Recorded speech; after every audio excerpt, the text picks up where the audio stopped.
দ্বিতীয় পর্ব। শুনিয়া মোড়ল গিন্নি আর এক বাটি মাছ আনিল। কিশোর প্রবল আপত্তি জানাইল। না না না না, মোড়ল বউ বুদ্ধিমতী। কিশোরে এটোপাতে বাটিটা শব্দ করিয়া ঠেকাইল। এবার কিশোরকেও মাছগুলি খাইতে হইবে। মোড়ল বউ লম্বা ঘোমটা টানিয়া পরিবেশন করিয়াছে, মুখ দেখা যায় নাই। মুখ দেখা গেল খাওয়ানোর পর। তারা বারান্দায় বসিলে যখন পান দিয়া গেল তখন। মোড়ল চৌকির ওপর বিরাসনে বসিয়াছে। তাকে ছেলেবেলার গল্প শোনা হনুমান ভীমাদি কোন বীরের মতো দেখাইতেছে। কিশোর তাকে চোরা দৃষ্টিতে দেখিতেছে আর ভাবিতেছে, রাগ নাই, অহংকার নাই, মানুষটির আছে কেবল শক্তি। উহার বুকের কাছটিতে একেবার বসিতে পারিলে ঝড় তুফানেও কিছু করিতে পারিবে না। এমন সময় গিন্নি স্বামীর হাতে হুক্কা দিয়া গেল। এটুকু পরে পানের বাটা সাজাইয়া আনিয়া চারিজনের মাঝখানে রাখিয়া তার ঘোমটা সরিয়া গেল। কিশোর মুহূর্তের জন্য তার মুখখানা দেখিতে পাইল। শ্যামাঙ্গিনী ক্ষণিকায়া তরুণী, ভৈরবকায় মহাদেবের পাশে বালিকা বধূ গৌরীকে যেমনটি দেখাইত, এ বউ তার পাশে বসিলে ঠিক তেমনটি দেখাইবে। কিশোর চিন্তিত মনে বসিয়া রহিল। মোড়ল বলিল, কি ভাবছ আমার আর শিষ্টাচার? কিশোর আঘাত পাইল। আমি বুঝি এই ভাবছি? আর কি ভাববা? আমার ঘরে এই ছাড়া আর কেউ নাই। আর যে ছিল মারা গেছে সে। থাকলে তোমার লইয়া এখন কত ঠিরাশা করত। মোড়ল কি জানলা? তোমার দিকে চাইয়া আমার শিব ঠাকুরের কথা মনে পড়ে। তোমার অত নাম ডাক, কিন্তু বাড়ি ঘরে ছিঁড়ি নাই। তার যৌবনের কথা। মোড়ল তার আয়ত চোখে দুটি মেলিয়া তার স্নিগ্ধ দৃষ্টি কিশোরের চোখ দুটির মধ্যে ডুবাইয়া দিল। আমার মনে পড়ে যে শিবের কথা, সে শিব বুড়া, সকলের দরবারে তার নাম ডাক, কিন্তু তার ঘরে দৈন্য দশা। শিশুর মতো বাধিত হইয়া মোড়ল বলিল, তুমি আমারে শিব ঠাকুর বানাইলা? না জানলা, তুমি আমারে বুড়ো শিব বানাইলা। আমার গৌরী বড় ভালো, তারে আবার না চাইও না। আর আমারও তো শিবমন্ত্রী না, আমার কৃষ্ণমন্ত্রী। তোমরা কোন দেশের দেশি? জবাব দিল তিলক, বৃন্দাবনের। আর বুঝলাম তোমরাও কৃষ্ণমন্ত্রী। কৃষ্ণে মিলিয়ে আছে। রাইতে আনন্দ করা চাই, মনে থাকে যেন। এখন একটু গড়াইয়া যাও। উত্তম ভোজন পাইলে তিলকের পেট উঁচু হইয়া ওঠে। নির্লজ্জভাবে অস্বস্তি সব প্রমাণ করে। উহার সম্বন্ধে সচেতন হইয়া তিলক বলিল, ঠিক কথাই কইছেন মোড়ল। যা খাইয়াছেন গড়াইয়া যাইতে লাগবে। খাড়া হইয়া যাওয়ার ভরসা খুব কম। রসিকতা। মোড়ল শশব্যস্ত প্রতিবাদ করিল, যে কথা কই না জল্লা, আমি কই, পাটি বিছাইয়া দেও, একটু গড়াইয়া লও, তারপর যাইও। রাইতে আবার উজাগর করতে লাগবো। একটা শীতল পাটি বিছাইয়া দিলে গড়াইয়া যাইতে পারি। তুমি জাল্লা বড় ঢঙি, তোমারে আমার বড় ভালো লাগে। সেদিন তারা আর নৌকাতে ফিরিল না। শীতলা পাটিতে গড়াইয়া বিকাল পাড়া বেড়াইতে বাহির হইল। তিলক বুড়ো মানুষ, তার কাপড় হাঁটুর নিচে নামে না, কিন্তু কিশোর সবল ধুতি পায়ের পাতা অবধি ঢিলা করিয়া কার্তিকের মতো কোমর গেড়ে দিয়াছে। কাঁধে চড়াইয়াছে একখানা গামছা। সুবলের বয়সের দোষ। সে শুধু দেখিল তার বাড়িতে ডাগর পাত্রী বিবাহের দিন গুনিতেছে। অনেকে দেখিল এবং সকলেই মনে ধরিল, ইয়াদের বাপ মা সুবলকে রক্ষা করিতেছে এবং ওগো ছেলে, যাওয়ার পথে আমার মেয়েকে নিয়ে যায়ও। বাতাসে ভর করিয়া সুবলের গানের কথা পাঠাইতেছে। ইহা কল্পনা করিয়া সুবল মনে মনে পুলকিত হইয়া উঠিল। কিশোর ভাবিতেছে, আর এরকম কথা? এ গায়ের লোকগুলি কি স্বাস্থ্যবান! নারী পুরুষ ছেলেপুরী সকলের গায়ে জোরের জোরের বহিয়া চলিয়াছে। আটকার সাধ্যকার। সকলেরই রং কালো, তবে হালকা রংচটা কালো নয়, তেল তেলে পাথরের সুগঠিত মূর্তির মতো কালো। কিশোরদের গায়ের লোকও বেশিরভাগই কালো, কিন্তু মাঝে মাঝে পরিষ্কার লোকও আছে। নারীরাও অনেকে কালো, আবার অনেকের রং ফর্সা। বাসন্তী রং তো রীতিমতো ব্রাহ্মণ পণ্ডিতের মেয়ের মতো, কিন্তু এ গায়ের নারী পুরুষ সকলেই কালো। আর একটা ভালো জিনিস কিশোরের চোখে পড়ে আছে, এখানে ঘরে ঘরে জাল যেমন আছে তেমনি হালও আছে। প্রত্যেক বাড়িতে একপাশে জালের সরঞ্জাম আর একপাশে হালের সরঞ্জাম। একদিকে আছে গাবের মটকি, জলের পুটলি, দড়াদড়ি, ঝুড়ি ডোলা, আরেকদিকে জাঙল, জোয়াল, কাছি, নিড়ানি, মই। যত্ন রক্ষিত ঘর দুখানের একখানিতে যেমন দুই এক পুরুষের পুরনো জালের পুটুলি পুরাতন পঞ্জিকার মতো জমিয়া উঠিয়াছে, তেমনি অন্য খানাতে বিভিন্ন বয়সের গরু বাছুরের ঘাসে ফেনে গোবর থমথমে করিতেছে। ইহাদের জীবন দেবতা আকাশের আদম শুরুতে মদ দুই দিকে আঙুল বাড়াইয়া রাখিয়াছে। একদিকে নদী মাছে ভরভর, আর অন্যদিকে মাঠ ফসল হাসি হাসি। কোন দিন কোন অদৃশ্য শয়তান যদি ইহাদের জালের গিটগুলি খুলিয়া দেয়, নৌকা লোহার বাঁধনগুলি আগলা করিয়া ফেলে, আর নদীর জল চুমুক দিয়া শুষিয়া নেয়, ইহারা মরিবে না, খেতে শস্য ফলাইবে। এইখানে খেতে শস্য ফলাইবে, আরেক হাতে জলগুলি নৌকাগুলি আগের মতো ঠিক করিয়া লইবে। যথাকালে বর্ষার জল নামিয়া নদীটাকে আবার যৌবনবর্তী করিয়া দিবে, ইহারা মরিবে না। কিন্তু আমরাও কি মরিব? আমাদের গায়ের মালদের কারোর ক্ষেত খামার নাই, কিন্তু তিতাস নদী আছে, তাকে শোষণ করিবে কে? আরে ও কিশোর, তামুক পাওয়া যায় কই? এক ছিলুম তামুক। তিলক এই বলিয়া কিশোরের ধ্যান ভঙ্গ করিল। সন্ধ্যার পর গানের আসর বসিল। প্রথম গান তুলিল তিলক, সুবল গোপী শস্ত্র বাজাইল।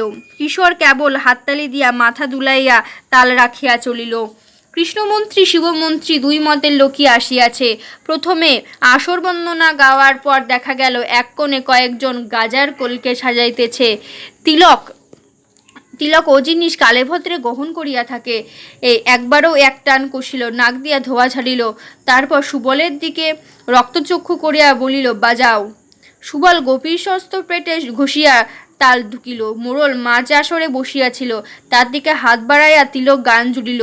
কাশীনাথ যোগিয়া তুমি নাম ধরো নিরঞ্জন, সদাই যোগাও ভূতের মন, ভূত লইয়া করো খেলন, সিংহা ডুবাইয়া কান্ধে লইয়া নাচিয়া। অপরপক্ষে একজন বলিল, গান বড় যে ধারায় চলিছে মোড়ল, এখানে এই গান মানাইতো। 1 পয়সার তেল হইলে 3 বাতি জ্বালায়, জেলে বাতি সারা রাত্রি ব্রজের পথে চলে যায়। মোড়ল নিষেধ করিতে যাইতেছিল, বিদেশি মানুষ ছন্দি ধরো কেনে, কিন্তু তাহার মুখের কথা মুখেই রইয়া গেল। অনেক দিনের অনভ্যাসের পর তিলকের মগজে গাজায় ধোয়া গিয়াছে, সামলাইতে পারিল না। অনেক কষ্টে মাথা খাড়া করিবার চেষ্টা করিয়া একসময় মোড়লের কোলের ওপর এলাইয়া পড়িল। নৃত্যহারা হইয়া কিশোরের আর গান গাহিল না, কেবল শুনিয়া চলিল। বিরোধী দল অনেক রকম গান গাহিবার পর যখন রাধাকৃষ্ণের মিলন গাহিয়া আসর শেষ করিল, তখন মোড়লের একটা লোক বাতাসের হাড়ি হাতে আগাইয়া আসিয়া কিশোরকে বলিল, লও। কিশোর সনস্থিতের মতো সচেতন হইয়া হাত পাতিল, তারপর তিলককে ডাকিয়া তুলিল। তিলক যখন চোখ মেলিল, আসরে তখন ভাঙন ধরিয়াছে। নদীর বুকে সকাল বড় সুন্দর, তখনও সূর্য ওঠে নাই। আকাশে নীলাভ স্বচ্ছলতার আভাস, চারিদিকে নীলাভ শুভ্রতা। এই শুভ্রতা মাখনের মতো স্নিগ্ধ, চারিদিকের অবাধ মুক্তির মাঝে এ স্নিগ্ধতার আলাপন মনের আনাচে কানাচে সুরধ্বনি জাগায়। নদীর বুকে লক্ষ লক্ষ তরঙ্গ শিশুর অস্পষ্ট করতালি জাগায়, যে মুক্ত বাতাস তারই মৃদু স্পর্শ তিলকের বৃদ্ধ সংকুরিত বুকখানি ও পূর্ণতায় প্রসারিত তুলিল। পূর্ব দিকে মোড়লদের পল্লী গাছগাছালিতে ঢাকা, উত্তর দিকে নদীটা বাঁকিয়া বাদিকে অদৃশ্য হইয়াছে। দক্ষিণ দিকে নদী একেবারে তীরের মতো সোজা, যত দূরে দৃষ্টি চলে কেবল জল আর জল। দুইটি তীরের বাঁধন পড়িয়া সে জল দৈর্ঘ্য অবাধ। তিলকের দৃষ্টি সেখানে নদীর জলে আর আকাশের কোলে একাকার হইয়া মিশিয়াছে সেইখানে। তারও অনেক দক্ষিণ হইতে ভাসিয়া আসিতেছে ফাগুন মাসের মৃদুমন্দ হাওয়া। সেই দিকে চাহিয়া তিলক বুক ভরিয়া নিঃশ্বাস লইল। বড় উদার তার অকৃপণ সে হাওয়া। নৌকার পেছন দিকখুঁটিতে বাঁধা গলুই বাতাসে অনুকূলে উত্তরে দিয়া লভ্যমান। মাঝ নৌকায় দাঁড়াইয়া তিলক কথা বলিল, কিশোর, জাল লাগাইবার সময় হইয়াছে। অন্ধকার পাতলা হইয়া আসার সঙ্গে সঙ্গে কিশোরের ঘুমও পাতলা হইয়া আসিয়াছে। তিলকের ডাকে তার শেষ সুতাটুকুও ছিঁড়িয়া গেল। কিশোর ক্ষিপ্ত হস্তে হুক্কা ধরিয়া সুবলকে ডাকিয়া তুলিল। সুবল ঘুমে গাধা, কিন্তু হুকার আওয়াজ পাইয়া তারও ঘুম টুলিয়া গেল। পাড়ার আওতায় ছাড়াইয়া তারা দক্ষিণে আগাইয়া গেল। পাড়ার খানিকটা ঢালু, একটু ওপরে দিয়া সোজা একটা পায়ে চলা পথ, তার উপরে ধান জমি, যতদূর চোখ পড়ে কেবল ধান গাছ। ভোরের বাতাস তাদের শিশু শিরোগুলি দুলিতেছে, তাতে এক টানা একটা শব্দ হইতেছে। আকাশ বাতাস ঢেউ সব কিছুর প্রাতকালীন কোমলতার সহিত তাল রাখিয়া এই শব্দের সুরও ক্রমাগত কোমলে বাজিয়া চলিতেছে। কিশোরের চোখ জুড়াইয়া গেল। মোড়লে গ্রামের লোকেরা এ সকল ধানের জমি লাগাইয়াছে। ধান হইলে ইহারা সব কাটিয়া নিয়া ঘরে তুলিবে। বাদলা নদীতে নামিতে না পারিলেও কিশোরের দেশের মালদের মতো ইহাদের উপবাস দিতে হইবে না। বাসটা আস্তে চালাইয়া তিলক, ধান গাছ নষ্ট না হয়। কার জানি এই ক্ষেত মনে কষ্ট পাইবে। তোমারও যত কথা, কত রাখালে পাজনের বাড়ি দিয়া ক্ষেত নষ্ট করে, কই গাই গরুর চোরা কামড় দিয়া ধান গাছের মাথা ভাঙে, আমরা তো চিনব কোন। তিলকের অর্বাচনীয়তা কিশোর চটিয়া উঠিত, কিন্তু এই স্নিগ্ধ সকাল বেলায় সহিত চটিয়া ওঠা বড় বেমানান। কিশোরের মনের গোপনতায় যে সূক্ষ্ম শিল্পবোধ সবসময় প্রচ্ছন্ন থাকে, তার ইঙ্গিত এবার তাকে চটিতে দিল না। সে আগেই তীরে নামিয়াছিল। তিলকের ছুড়িয়া ফেলা বাঁশের আগাটা ক্ষিপ্ত গতিতে ধরিয়া তার গতিরোধ করিল এবং তার উদ্যত আঘাত হইলে অবলা ধান গাছগুলিকে বাঁচাইল। জাল লাগানো শেষ হইলে কিশোর নৌকায় উঠিয়া বাঁশের গোড়ায় পা দিল।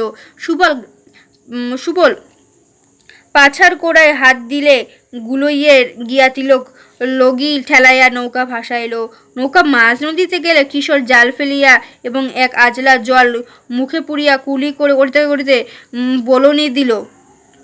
কিছুক্ষণ ডুবাইয়া রাখিয়া কিশোর তাহার প্রথম খেউ তুলিল। ইঞ্চি পরিমাণ সরু সরু মাছ, রূপোর মতো রং, ছোট ছোট ঢেউয়ের মতো জীবন্ত। কিশোর ক্ষিপহস্ত টানিয়া এক ঝটকায় ডরাতে ফেলিল। মাছগুলি অবর্চনীয় ভঙ্গিতে নাচিতে লাগিল। প্রথম খেয়ের মাছ দেখিয়া কিশোরের চক্ষু জুড়াইয়া গিয়াছে। মাছগুলি দেখিতে এই সকালবেলার মতো স্নিগ্ধ। একসময় ধা করিয়া সূর্য উঠিল, নদীর ওপর রোদ বিছাইয়া দিল। তাপের আভাস পাইয়া মাছ একযোগে অথই জলে ডুবিয়া গেল। এখন আর তারা জালে ধরা দিবে না। একবার কিশোর জলটা ধপাস করিয়া ফেলিল। এ রকমে ফেলার অর্থ আজই এই পর্যন্ত। তিলক কোড়া গুটাইয়া আগাইয়া আসিল। তারপর দুজনে মিলিয়া দরাদরি বাঁধা ছাদা খুলিয়া ফেলিল। মুড়োল আগে ঘাটে বসিয়াছিল। প্রথম দিনের মাছ দেখিয়া খুশি হইল। বলিল, ছোট্ট জাল্লা, তোমরা তো খুব সাহস, চলো মাছ ডাঙায় লইয়া যায়। শাসা করিয়া বসন্তের বাতাস বহিয়া যায়, স্বচ্ছ জলের ওপর ঢেউ তুলিল। কিশোর ক্ষণে ক্ষণে উষ্মনা হইয়া যায়। নদীর তাতা থই থই নাচনের সঙ্গে তার বুকখানিও নাচিয়া ওঠে। আকাশে রোদ বাড়ে, যে রোদ যেন নৌকার ওপর তিলকের সুবলের মাথার ওপর, আর কিশোরের বুকের ওপর সোনা হইয়া ঝরিয়া পড়ে। কোন অদৃশ্য শিল্পী এক না দেখা মোহের তুলি বুলাইয়া তার মনের মাঝখানে অদৃশ্য আনন্দের এক একটা ছোপ লাগাইয়া যায়। থাকিয়া থাকিয়া তার মনে সম্ভব অসম্ভব নানা রকম চিন্তার আবির্ভাব হয়। সুখদেবপুর পল্লীটা কখনো সুবলকে লইয়া এক পাক ঘুরিয়া আসে। অনেক গাছগাছালি আছে সুখদেবপুরে, তাতে অনেক আগে পাতা ছড়িয়া গিয়াছে, এখন নতুন পাতা মিলাইয়াছে। কি তুলতুলে মসৃণ পাতা, কিশোরের হৃদয়ের পরদার মতন মসৃণ। চাহিয়া থাকিতে খুব ভালো লাগে। একটি বাড়িতে তুলসী তলার পাশে বেড়া দিয়া ফুলের গাছ করিয়াছে, অনেক সুন্দর ফুলে ধরিয়াছে। পাপড়িগুলিতে কি সুন্দর বর্ণ সমাবেত। কি ফুল চিনিতে না পারিয়া কিশোর দাঁড়াইল। সামনা দিয়ে এক কুমারী কন্যা যাইতেছে, এক গোছা সুতা হাতে করিয়া। কিশোর চলমান সুবলকে হাত ধরিয়া থামাইয়া বলিল, দাঁড়া, ফুলের আগে দেখা লই। বড় রঙ্গিলা ফুল, কিন্তু চিনতে পারলাম না। এই মায়ের জিগা, এটা কি ফুল কইয়া যাক।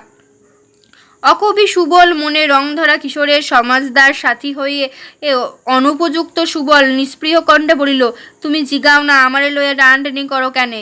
বেশ, আমিই জিগাই।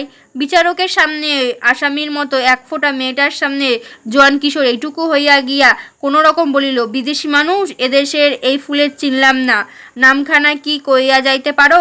মেয়েটি লজ্জায় উছিলা হইয়া বলিল, মুগুরাচণ্ডী। এর নাম মুগুরাচণ্ডী ফুল বলিয়া কিশোরীর চোখের দিকে চাহিল, কিন্তু চোখ আর নামাইতে পারিল না। সর্পমুগ্ধের মতো চাহিয়া থাকিল। পরনে বসন আঁচলে বুকের শিশু স্তম্ভ দুটিকে ঢাকিয়া দিল। তারপর ভয় পাবে হরিণীর মতো বড় বড় পা ফেলিয়া একটা ঘরের আড়ালে চলিয়া গেল। সুবল কিছু টের পাইয়া বলিল, যা কও দাদা, তোমার বাসন্তীর মতো একটা মাইয়াও কিন্তু সুখদেবপুরে দেখিলাম না। আমার বাসন্তী? তুই কি কইলি সুবলা? তোমার সঙ্গে বিয়া হইব?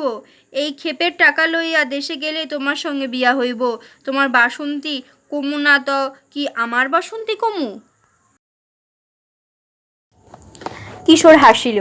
না রে সুবলা, না, ঠিসারা কথা না। বাসন্তী রে আমার, তোর লগেই 7 পা ঘুরাইয়া দেমু। মনরে চোখ ঠার কেনে কিশোর দাদা, বাসন্তী যে তোমার হাড়িতে চাউল দিয়া রাখছে, তুমি তো কম জানো না। না রে সুবলা, আমার মন যেমন কয় কথাখান ঠিক না। যারে ল্যাংটা থাইক্কা দেখতাছি, ছোটকালে যারে কোলে পিঠে লইছি, হাসাইছি কাদাইছি ডর দেখাইছি, ভেউরা বানাইয়া দিছি, তারে কি বিয়া করণ যায়? বিয়া করণ যায় তারে যার লাগে কোনো কালে দেখা সাক্ষাৎ নাই। দেখা সাক্ষাৎ খালি মুখচণ্ডীর সময়। গীত জোকারের লগে পিড়ির ওপর শাড়ির ঘোমটা তুললা যখন চোখ মেললা চায়, সে হয় সত্যের স্ত্রী, আর সকল তো ভয়ীন। সুবল ভাবে কিশোরের মাথা ঠিক নাই, কিন্তু যদি সত্যিই বাসন্তীর সহিত কিশোরের বিবাহ না হয়, তবে বাসন্তী বিবাহ হইবে কাহার সহিত? সুবল ভাবে। মনের ভিতরে একটা কিছু হইতেছে, টের পাইয়া কিশোর কিছু লজ্জিত হয়। বলে, আর পাড়া বেড়াইবার দরকার নাই সুবলা, চল ফিরা যায়। সে অজানা ভাব অধিকক্ষণ থাকে না, থাকিলে কিশোর পাগল হইয়া যাইত। সেই স্নিগ্ধ নীলাভ ফাল্গুনী প্রভাত আসে, জাল লাগাইয়া মৃদু নৃত্য পড়া তটিনীর বুকের গহনে গুজিয়া দেয় সেই জাল। তুলিয়া দেখে মাছ, রূপোর মতো সাদা, ছোট ছোট প্রাণচঞ্চল অজস্র মাছ, এক একটা মাছে এক একটা প্রাণ। নৌকার দড়াতে জলের ওপর ভাসিতে ভাসিতে কেমন খেলা করে। 2 মিনিটে যাদের মৃত্যু, তারা মরণকে অবহেলা করিয়া এমন শান্ত চিত্তে ভাসে কি করিয়া। কিন্তু বড় ভালো লাগে দেখিতে। দ্রুত তালে জাল তোলা ফেলার মাঝে কিশোর আত্মহারা হইয়া যায়। তার মনে সকল রকম অস্বস্তি কোথায় আত্মগোপন করে। চৈত্রের মাঝামাঝি, বসন্তের তখন পুরা যৌবন। আসিল দোল পূর্ণিমা, কে কাকে নিয়ে কখন দুলিয়াছে, সে যে দোলা দিয়াছে তারা তাদের দোল নাই। স্মৃতির অতলে তারি ঢেউ অমর হইয়া লাগিয়া গিয়াছে গগনে পবনে বনে বনে, মানুষের মনে মনে। মানুষ নিজেকে নিজে রাঙায়, তাতেও পূর্ণ তৃপ্তি পায় না। প্রিয়জনকে রাঙায়, তাতেও পূর্ণ তৃপ্তি পায় না। তখন তারা আত্মপর বিচার না করিয়া সকলকে রাঙাইয়া আপন করিয়া তুলতে চায়। তেমনি রাঙাইবার ধুমে করিয়া গেল সুখদেব পুরের খলাতে। তারা ঘটা করিয়া দোল করিবে, 10 জনকে নিয়ে আনন্দ করিবে। সুখদেবপুরে গ্রামের সকলেই তারা নিমন্ত্রণ করিল। মোড়লের গাঙের রায়ত হিসেবে কিশোরেরও নিমন্ত্রিত হইল। কাল সকাল থেকে রাত অবধি হোলি, গান বাজনা, রং খেলা, খাওয়া দাওয়া হইবে।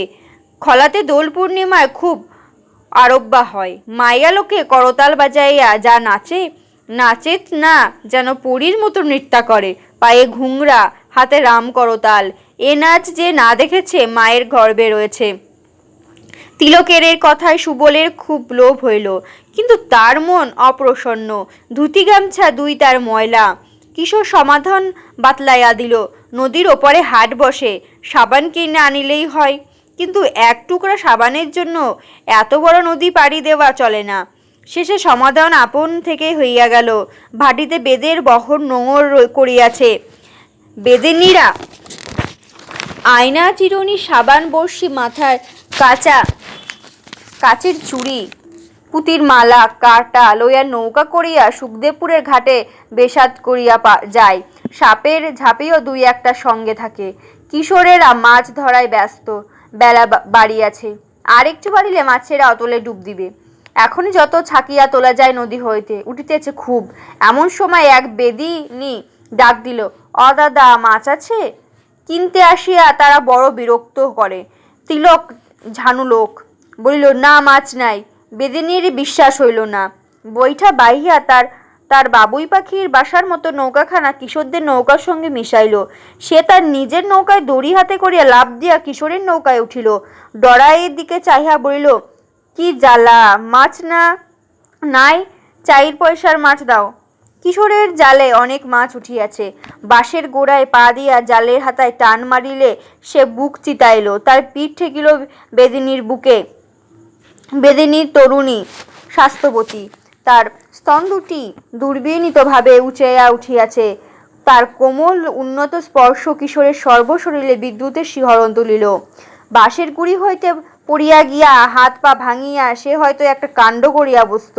বেদিনী এক হাত ডান বগলের তলায়, অন্য হাত বাম বগলে কাঁধের উপরে দিয়া বুক পর্যন্ত বাড়াইয়া কিশোরকে নিজের বুকে চাপিয়া ধরিল। অবলম্বন পাইয়া কিশোর পড়িয়া গেল না, কিন্তু দিশা হারাইল। বেদিনীর বুকটা সাপের মতো ঠান্ডা। তারই চাপ হইতে ধীরে ধীরে মুক্ত করিয়া দিয়া বলিল, দাদা, পড়ো কেনে? আমারে ধরবার পারো না? তিলক গুলোই হইতে ডাকিয়া বলিল, ও বাদ্যনি, তুমি তোমার নাওয়ে যাও। তুমি বড় মানুষ, তোমার সাথে আমার কি? আমার বেশাতি এই জানার সাথে। সে কিশোরের কাঁধের উপর হাত দিয়ে আবার তার বুকখানি কিশোরের পিঠে ঠেকাইতে গেল। এর জন্য তোমার কোনো জনমের কুটুঙ্গ। শকুন্য বুড়া, উকুন্না বুড়া, তুই কথা কোস না। তুই কেমনে জানবি এ জানা আমার কি? নিজের লক্ষ্যে গাল দিতেছ? উভয় সংকটে পড়িয়া কিশোর বলিল, ও বাদ্যনি, তুমি এখন তোমার নাওয়ে যাও। মাছ দিলেই যাই, বাস করতে কি আইছি? এই নাও 4 পয়সার মাছ, এবার যাও। মাছ পাইলাম, কিন্তু মানুষ তো পাইলাম না। তুমি মনের মানুষ। নাগরালি রাগ। আমার তিলকের বড় রাগ। রাগের ধার ধারি না, মনের মানুষ থুইয়া যায়, শেষে বুকে থাপড়াইয়া কান্দি। অত ঠকঠকির বেশাতি আমি করি না। কিশোরের হাসি পাইল, বলিল, এক পলকে মনের মানুষ হইয়া গেলাম? তোমার আগের মনের মানুষ কই? উইরা গেছে। সময় থাকতে বান্ধি নাই, তোমারে সময় থাকতে বাঁধতে চাই। কি তোমার আছে গো বদ্যনি? বান্ধো বা কি দিয়া? সাপ দিয়া, ঝাঁপিতে সাপ আছে। বেদিনী ঝাঁপি খুলিয়া 2 হাতে 2টা সাপ বাহির করিয়া আনিল, আগাইয়া দিল ও কিশোরের গলার কাছে। কিশোরের ভর পাইয়া বলিল, ও বাদ্যনি, তুমি তোমার সাপ সরাও, বড় ডর করে। সরাইতে পারি যদি আমার কথা রাখো। কি কও না? আর 2টা মাছ ফাও দাও। এই নাও। কিশোরের অপ্রসন্ন মুখে কতগুলি মাছ তুলিয়া দিয়া বলিল, এইবার তুমি যাও। যাই? তুমি বড় ভালো মানুষ, তুমি আমার নাতিন জামাই। কিশোর স্বর্গের ইন্দ্রসভা হইতে এক ঠেলায় মাটিতে পড়িয়া গেল। বেদিনী বিজয়িনীর বেশে চলিয়া যাইতেছিল, এমন সময় সুবল ছুটিয়া আসিয়া বলিল, ও বাদ্যনি, তোমার কাছে সাবান আছে? আমার 2 পয়সার সাবান দিয়ে যাও। গান শুরু হওয়ার আগেই 3 জনে সাজগোজ করিয়া খলায় উপস্থিত হইল। সাজের মধ্যে ধুতি ঢিলা করিয়া গামছা কাঁধ হইতে কায়দা করিয়া বুকে ঝুলাইল। পেশিবহুল বাহু বুক এই সজ্জাতে শ্রী সম্পূর্ণ হইয়াছে। গিয়া দেখে অপরূপ কাণ্ড। মোড়লের বড় বড় 4টি বিল আছে। বর্ষাকালে চারিদিক জল একাকার হইয়া যায়। তখন দেশ দেশান্তরের মাছ এই সব বিলে আসর জমায়। জল কমিয়া আসিলে মোড়লের লোকেরা বিলগুলিতে বাদ দেয়। সব মাছ তখন বন্দী হয়। হাজার হাজার লক্ষ লক্ষ রুই, কাতলা, নান্দিল, মৃগেল মাছ। দূর দূরান্তে গ্রাম হইতে মালদের অনেক নৌকা আসে। এক একটি নৌকাতে থাকে 4-5 জন পুরুষ ও 15-20 জন স্ত্রীলোক। এমনভাবে 12 গায়ের 12 রকম মাল নরনারী এক জায়গায় জড়ো হয়। 6 মাসের স্থায়িত্ব নিয়ে বড় বড় চালাঘর উঠিতে থাকে। 1 কোটা চালা 1 দৌড়ের পথ লম্বা। কারোর সঙ্গে কারোর কোনো কালে দেখা সাক্ষাৎ ছিল না। এখানে এসে সকলে এক সংসারের লোক হইয়া গিয়াছে। একসঙ্গে খায়, থাকে, কাজ করে। মৎসবে রান্নার মতো স্তূপাকারে ভাত তরকারি রান্না হয়। ঢালা পঙ্কুক্তিতে বসিয়া খায়, মুখ ধুইয়া আবার কাজে বসে। কি এত কাজ? না, মেয়েরা বটি মেলাইয়া কাতারে কাতারে বসিয়া যায়। পুরুষেরা মাছের ঝুড়ি ধরাধরি করিয়া আনিয়া তাদের পাশে স্তূপ করিতে থাকে। মেয়েদের হাত চলে ঠিক কলের মতো। এত বড় মাছটাকে পলকে ঘুরাইয়া পিঠে, পেটে, গলায় 3 পোঁচ দিয়া ঘাড়ের ওপর দিয়া ছুড়াইয়া মারে। সে মাছ যথাস্থানে জড়ো হয়। আরেক দল পুরুষ সেখান হইতে নিয়া ডাঙিতে তোলে শুকাইবার জন্য। দিনের পর দিন এইভাবে 3 মাস কাজ চলে। 6 মাসের প্রবাস সারিয়া তারা যায় যার দেশে পাড়ি জমায়। ইহাকে বলে খলা বওয়া। তারা ঝুড়ি ভরা আবির আনিয়াছে, গামলা ভরা রং গুলিয়াছে। চৌকোনা 4 থাকের একটা মাটির সিঁড়ির ওপর 2 পাশের পোতা 2খানা বাঁশের সঙ্গে দড়ি বাঁধিয়া 1 খণ্ড শালু কাপড় একটি ছোট গোলাপ ঝুলাইয়াছে। নিতান্তই নাড়ুগোপাল।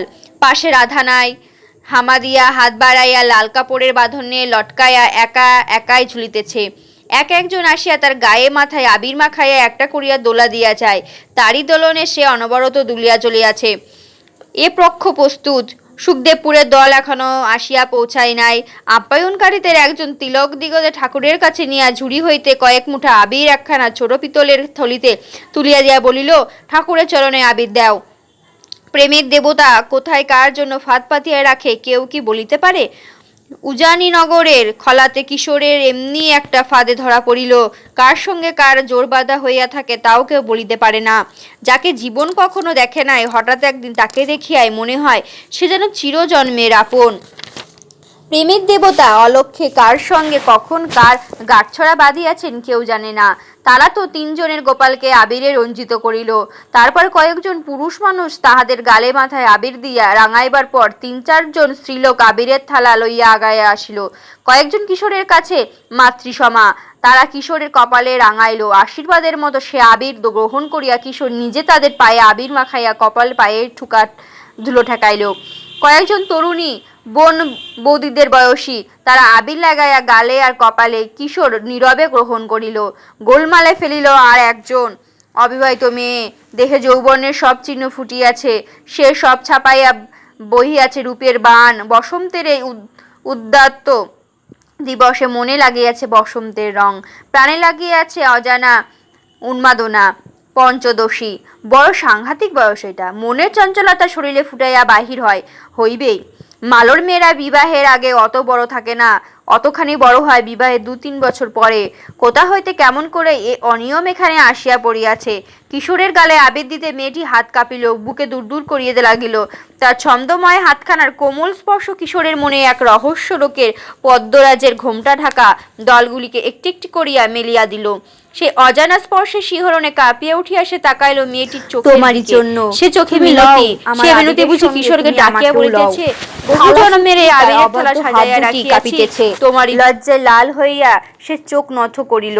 তাকে বাঁচাইল তার মা। মাথার কাপড় একটু টানিয়া সলজ্জভাবে তার মেয়েকে নিজের বুকে আশ্রয় দিল। কিশোরের ধ্যান ভাঙিল সুবল। হাতে একটা ঝাঁকুনি দিয়া বলিল, দাদা, গানের আসরে চলো। সুখদেবপুরের অর্ধেক মানুষ মাছ ধরাই গিয়েছে। মোড়ল গিয়াছে একটা শুকনা বিল হইতে বাসুদেবপুরে লোকদের সঙ্গে পুরনো একটা বিবাদ মিটাইতে। সুখদেবপুরের নারীরা আসিয়া খলার নারীদের সহিত মিশিল। পুরুষেরাও আসিল ঘরের দরজা বন্ধ করিয়া। পুরুষেরা কতক্ষণ রং মাখামাখি করিয়া শ্রান্ত দেহে চাটাইয়ের ওপর বসিয়াছে। এদিকে মেয়েদের রং মাখামাখির পালা চলিতেছে, এদিকে পুরুষদের হোলি গান শুরু হইয়াছে।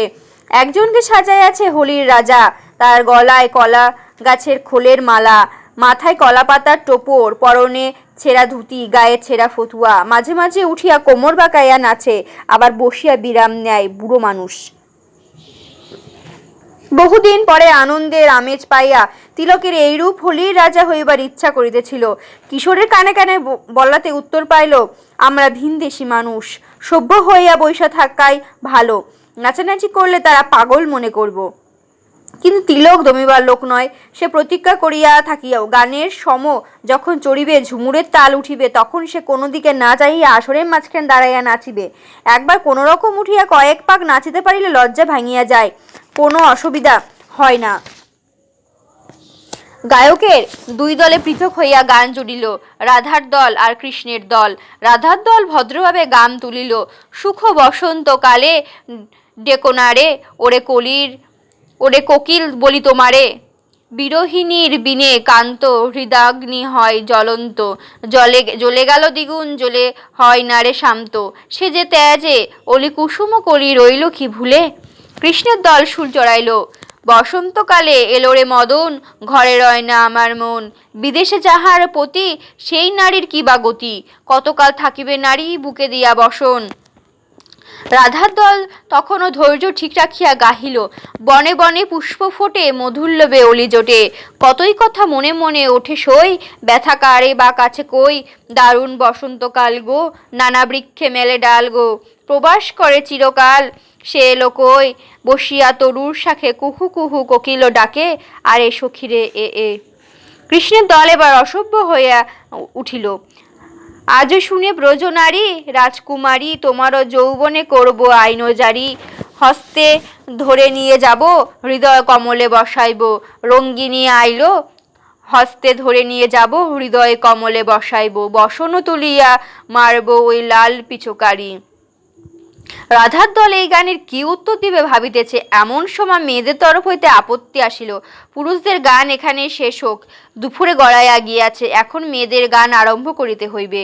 রসালো প্রসঙ্গে পাইয়া তিলক মনে মনে উল্লসিত হইয়া উঠিয়াছিল, ভাবিয়াছিল রাধার দল কৃষ্ণপক্ষের করা একটা উত্তর দিয়া আরো চেতাইবে, তারপর কৃষ্ণপক্ষের মুখে দিয়া যাহা বাহির হইবে তাহার সঙ্গে সঙ্গে সে নাচিয়া উঠিবে। তার আশা ভঙ্গ হইল। দোলমণ্ডলে চারিদিকে খলার ও সুখদেবপুরে মেয়েরা সেদিকে একাকার হইয়া গিয়াছে। কারো হাতে একজোড়া রাম করতাল, কারোর বা শুধু হাত। একসঙ্গে অনেকগুলি করতাল বাজিয়া উঠিল, ঝাঝা ঝুম ঝুমঝুম ঝুম ঝমঝম ঝম শব্দে আকাশ ফাটিয়া দিল। তার সঙ্গে অনেকগুলি কাকন পরা হাতের মিলিত করতালি। তারপর অনেকগুলি মেয়ের পা একসঙ্গে নাচিয়া উঠিল, অনেকগুলি মেয়ের কণ্ঠ একসুরে গাহিয়া উঠিল। কিশোরের মন এক অজানা আনন্দে সাগরে ডুবিয়া গেল। দলের ভিতরে সেই মেয়েটিকেও দেখা গেল, মার পায়ের দিকে তাকাইয়া সেও তলে তলে পা ফেলিতেছিল। কিশোরের সহিত চোখাচোখি হইয়া সে তাল কাটা পড়িল, পা আর উঠিতে চাহিল না। মা সন্দেহ মুখে ঘুরাইয়া চাহিয়া দেখে মণ্ডলের মধ্যে থাকিয়া মেয়ের পা দুটি স্তব্ধ হইয়া গিয়াছে, আর ঘন ঘন লাজে রাঙা হইয়া উঠিতেছে। কারণ কি না, অদূরে দাঁড়াইয়া কিশোর তাহারই দুই চোখের দৃষ্টি দিয়া যেন গ্রাস করিতেছে। মণ্ডলের তালভঙ্গ হইতেছে দেখিয়া মা তাহাকে ঠেলিয়া বাহির করিয়া দিল। মণ্ডল ছাড়া হইয়া সে আরও বিপন্ন বোধ করিল। এইবার সে কি করিবে ভাবিতেছে, এমন সময় এক ভয়ানক কাণ্ড ঘটিল। দমকা হওয়ার মতো একটা আকস্মিক শব্দে মেয়েদের কণ্ঠপদ স্তব্ধ হইয়া গেল। মৃদু তরঙ্গায়িত তরাগে যেন সহসা জাগিয়া ঝঞ্ঝার বিক্ষোভ। সুখদেবপুরের পুরুষ যারা উপস্থিত ছিল চক্ষুর পলকে উঠিয়া মালকোচা মারিয়া রুখিয়া দাঁড়াইল। সে ঘরে লাঠি সরে থাকে, সে ঘরে ঢুকিয়া কয়েকজন বিদ্যুতের গতিতে লাঠির তারা বাহির করিয়া আনিল। সাজ সাজ রবে খলা তোলপাড় হইয়া উঠিল। ততক্ষণ বাসুদেবপুরে ওরা ঢুকিয়া পড়িয়াছে। মেয়েদের মধ্যে হুলুস্থুলে পড়িয়া গেল। আক্রমণকারীদের কয়েকজন লাঠি হাতে মেয়েদের দলে পড়িয়া লাফালাফি করিতেছে। একজন সে বিমূঢ় মেয়ের দিকে আগায়ে আসিতেছে, যেন এইবার কিশোরের চৈতন্য হইল। সে লাফাইয়া মেয়েদের এর সামনে পড়িয়া দুবৃত্তের গতিরোধ করিল। তার লাঠি তখন আকাশ আস্ফালন করিয়া কিশোরের মাথায় পড়ে আর কি। সে ঠিক মুহূর্তে সুখদেবপুরের একজন বিপুল এক লাঠির ক্ষিপ্ত আঘাত আক্রমণকারীদের ধরাশয়ী করিল। তার হাতের লাঠি লক্ষ্যচ্যুত হইয়া কিশোরের মাথায় না পড়িয়া হাতে পড়িল। মুহূর্তের মধ্যে মুমূর্ষ হাত হইয়া সে লাঠি ছিনাইয়া লইয়া সে আগাইয়া যাইতেছিল। পিছন হইতে টান পড়িয়া দেখিল ও তার ধুতির খুঁট দুই হাতে মুঠো করিয়া ধরিয়া মেয়েটি মূর্ছে যাইতেছে। তারপর শত শত কণ্ঠের শোরগোলের মধ্যে শত শত লাঠি ঠকাঠক ঠকাঠক শব্দ হইতে লাগিল। কারো হাত ভাঙিল, পা ভাঙিল, মাথা ফাটিল। আক্রমণকারীদের অনেকেই আর ফিরিয়া গেল না, রক্তাক্ত দেহ এখানেই পড়িয়া রহিল। অন্যরা লাঠি ঘুরাইয়া পিছনে হাঁটতে হাঁটতে খোলা মাঠে নামাইয়া দৌড় দিল। ইহারাই পটভূমিকা কিশোর মূর্ছিতা মেয়েটির পাজা কোলা করিয়া তুলিয়া ঘন ঘন হাঁকিতে লাগিল, এর মা কই, এর মা কই, ডরে অজ্ঞান হইয়া গেছে, জল আনো, পাংখা আনো। মেয়েটার চুলগুলি আলগা হইয়া মাটিতে লুটাইয়া পড়িয়াছে, গলা টান হইয়া মাথাটা এলাইয়া পড়িয়াছে, বুকটা চিতাইয়া একটুখানি উঁচু হইয়া সে কিশোরের নিঃশ্বাস লাগিয়া বুঝে আবরণটুকু খসিয়া যায়। মা এক জায়গায় দাঁড়াইয়া তখন কাঁপতেছিল। কিশোরের ডাকে সম্বিত পাইয়া ভাড়ার ঘর হইতে তেল জল পাখা আনিয়া দিল। কিশোর তেল জলে এক করিয়া গায়ের জোরে খুঁটিয়া দিয়া হাতে তালুতে চাপিয়া চাপিয়া মাথার দিকে মেয়েটির চোখ মেলিয়া চাহিল। আপনের মাইয়া আপনে নেন বলিয়া কিশোর ত্যাগ দেখাইল। কথা কয়টি ঠিক জামাইয়ের মুখের কথার মতো হইয়া মেয়ের মার কানে গিয়া ঝঙ্কার তুলিল। সেদিন হইতে এক মহাযুদ্ধের সূত্রপাত হইয়া রইল। বাসুদেবপুরের ওরাও কম নয়, সংখ্যায় তারা বেশি, দাঙ্গাতেও খুব ওস্তাদ। সুখদেবপুরের মালোরা বিপদ আসিলে পিছপা হয় না। বিশেষত তাহাদের মোড়লকে ইহারা আটকাইয়া রাখিয়াছে। ঝগড়াটা ছিল অনেক দিন আগের। বিনা রক্তপাতে যাহাদের মীমাংসা হয় তারাই চেষ্টা করিতে মোড়ল তাহাদের গ্রামে গিয়াছিল, আর ফিরিয়া আসে নাই। কাজে সুখদেবপুরের মালোরা স্থির থাকিবে কি করিয়া? একটা মহাপ্রলয় আভাস লইয়া প্রহরগুলি অতিক্রান্ত হইতে থাকিল। পুরুষদের প্রস্তুতির আড়ম্বর আর নারীদের আতঙ্কের নিঃশ্বাসে সুখদেবপুরের বাতাস ভারী হইয়া উঠিল। প্রতি ঘর হইতে বাহির হইতে লাগিল লাঠির তারা। চোখা চোখা মুলিবাসের কাদি এক কেটে চোল কোচ চল প্রভৃতি নানাবিধ সরঞ্জাম সব কিছু সাজাইয়া গুছাইয়া লইয়া মালরা একটি মাত্র ইঙ্গিতের অপেক্ষায় প্রস্তুত হইয়া রহিল। কিশোরের মনে একটা অস্বাভাবিক আশা জাগিয়াছে, সেই মেয়েটির সঙ্গে তার বিবাহ হইবে। আশাটা আরও অস্বাভাবিক, এই জন্য সে নিজে কাউকে কিছু বলিতে পারিবে না, তাকেই বরং কেউ আসিয়া বলুক। মনে মনে সে কল্পনার রং ফলায়। আচ্ছা, এমন হয় না মেয়ে পক্ষে কেউ আসে তাকে বলে, কিশোর, এই কন্যা তোমারে দিলাম, লইয়া গিয়া বিয়া করো। খলার কাছে নদীর স্রোতের একটা আর পড়িয়াছে। বিকালে সেখানে জাল ফেলাইয়া যাইয়া কিশোর বলিল, আজ জাল লাগামু গিয়া খলার ঘাটে। খলার ঘাটে গিয়া কিশোর বাঁশের আগায় জাল জুড়াতেছে আর তৃষ্ণার দৃষ্টিতে ঘরগুলির দিকে তাকাইতেছে। তাহারই সমবয়সী একটি তরুণ খলার ভিতর হইতে বাহির হইয়া আসিতে দেখা গেল। লোকটা কিশোরের নৌকার দিকে আসিতেছে। তার এদিকে আসার কি হেতু থাকিতে পারে? কিশোর ভাবিয়া রোমাঞ্চিত হইল। এ বোধহয় তার কোনো ভাই হইবে, আসিতেছে সম্বন্ধের কথা চলাইতে। এ না হইয়া যায় না। সত্যি লোকটা কিশোরের নিকট আসিয়া আত্মীয়তার ভঙ্গিতে কথা বলিল। আপনি আর দেশ নাকি সুদেশ দেখতে ইচ্ছা করে? কায়স্থ আছে, ব্রাহ্মণ আছে, শিক্ষিত লোক আছে, বড় ভালো দেশে থাকেন আপনারা। সময় নাই, এখনই জাল ফেলিতে হইবে। শিক্ষিত লোকের দেশে থাকার যে কি কষ্ট আর এদের মতো দেশে থাকার যে কি সুখ, এ কথাগুলি অনেক যুক্তি প্রমাণ দিয়া বুঝাইয়া দিবার কিশোর সময় নাই। কিশোর কেবল শুনিয়া গেল। আপনের সাথে এখানে কুটুম্বিতা করতে চায়। কিশোরের সকল শিরা উপশিরা এক যোগে স্পন্দিত হইয়া হতে লাগিল। বলিল, আমারা গরিব মানুষ, আমার সাথে কি আপনার কুটুম্বিতা মানায়? গরিব তো আমরাও, গরিবেই কুটুম্বিতা মানায়। কি কন আপনি? এই কুটুম্বিতার জন্য কিশোর যে কতখানি ব্যাকুল, এই অভিজ্ঞ ছেলেটি কিশোরের সে কথা কি করিয়া বুঝিবে? না বলিয়া দিলেও সে কি নিজেই বুঝিয়া লইতে পারে না? কিশোরের মনের আকাশ রং ধরিল। জানিয়া শুনিয়া কেবল পুলকে তাড়নায় জিজ্ঞাসা করিল, কি কুটুম্বতা করতে চান? বন্ধুস্তি। আপনার আমার মধ্যে বন্ধুস্তি। কত দেশে ঘুরলাম, মনের মতো মানুষ পাইলাম না। আপনারে দেখা মনে হইল এতদিনে পাইলাম। আচ্ছা, বন্ধুস্তি করলাম বেশ। মুখে মুখে বন্ধুস্তি না, বাদ্য বাজনা বাজাইয়া কাপড় গামছা বদল কইরা বাদ্য বাজনা বাজাইয়া একটা আড়ম্বর করা যায়। কি রকম কাজে? সে কেবল ওই মেয়েটাকে লইয়া করা যায়। মিতালি করা মুখের কথাতেই হয়। ও কাজে কি বাদ্য বাজনা জমে না? ভালো লাগে।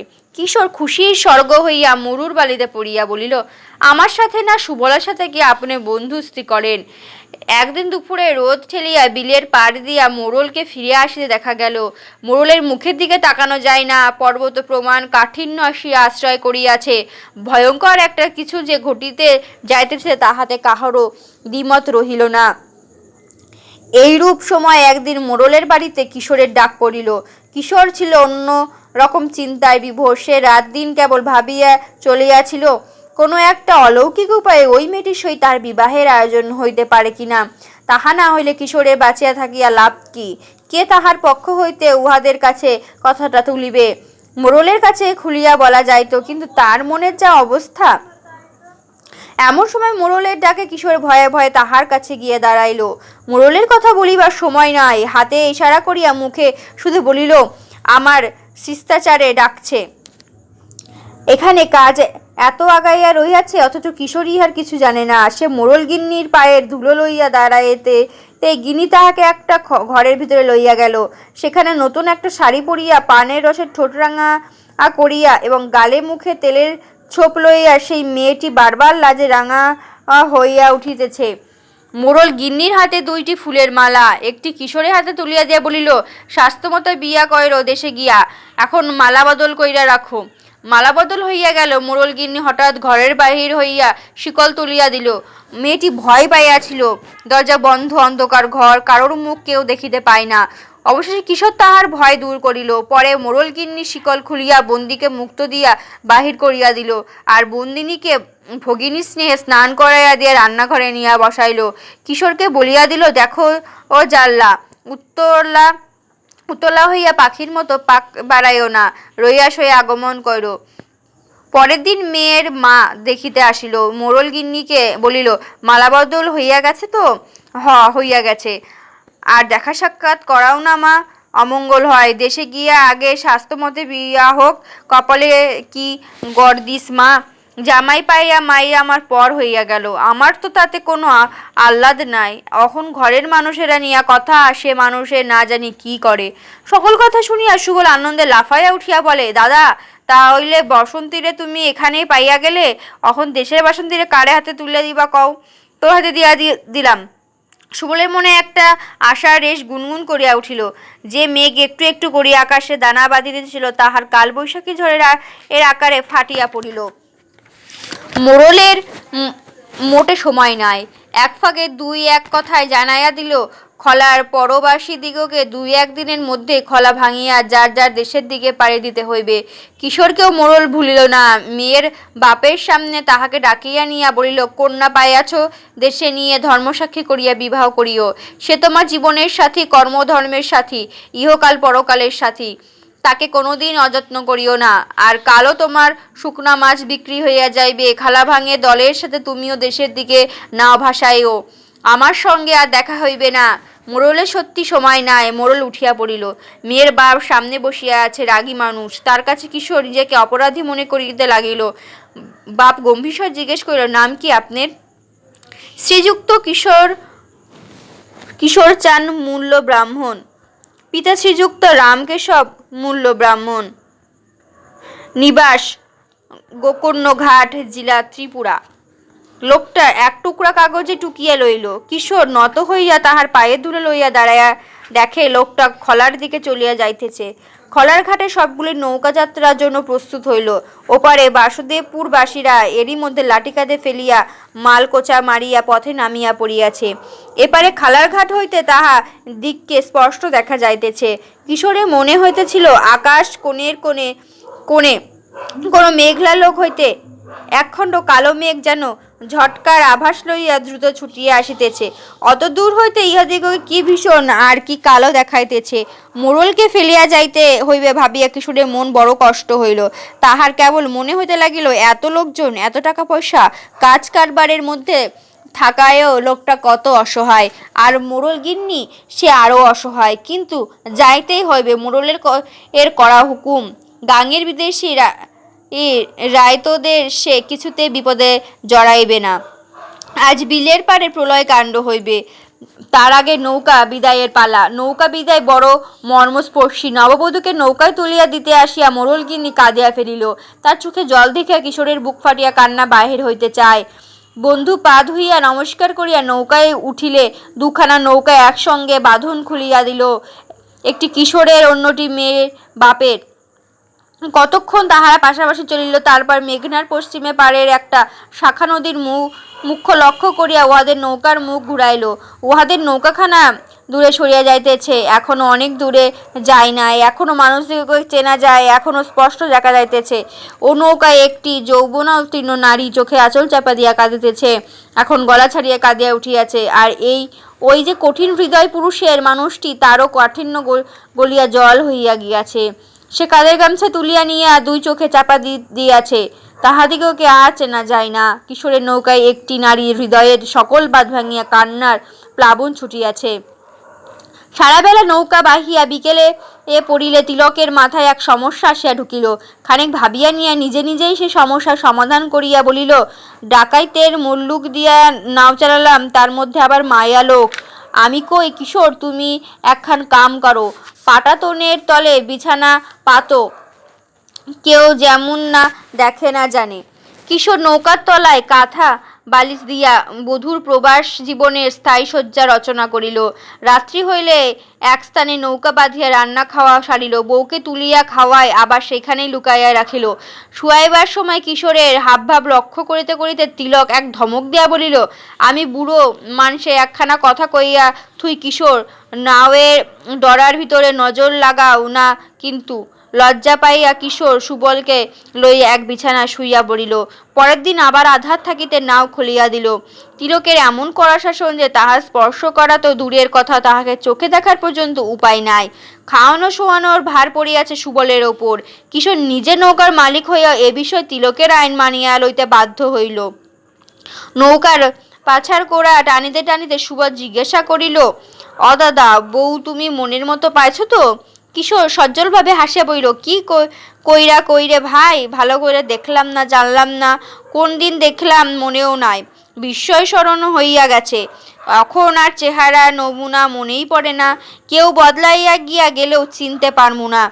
চৈত্র মাস গিয়াছে, গ্রীষ্মের শাখায় এ নদীতে জল বাড়িতে থাকে, আর উজানি স্রোত বহিতে শুরু করে। নদীর তীরে ধান ক্ষেত, পাট ক্ষেত, তার সরু আল অবধি জল লুটাইয়া পড়িয়াছে।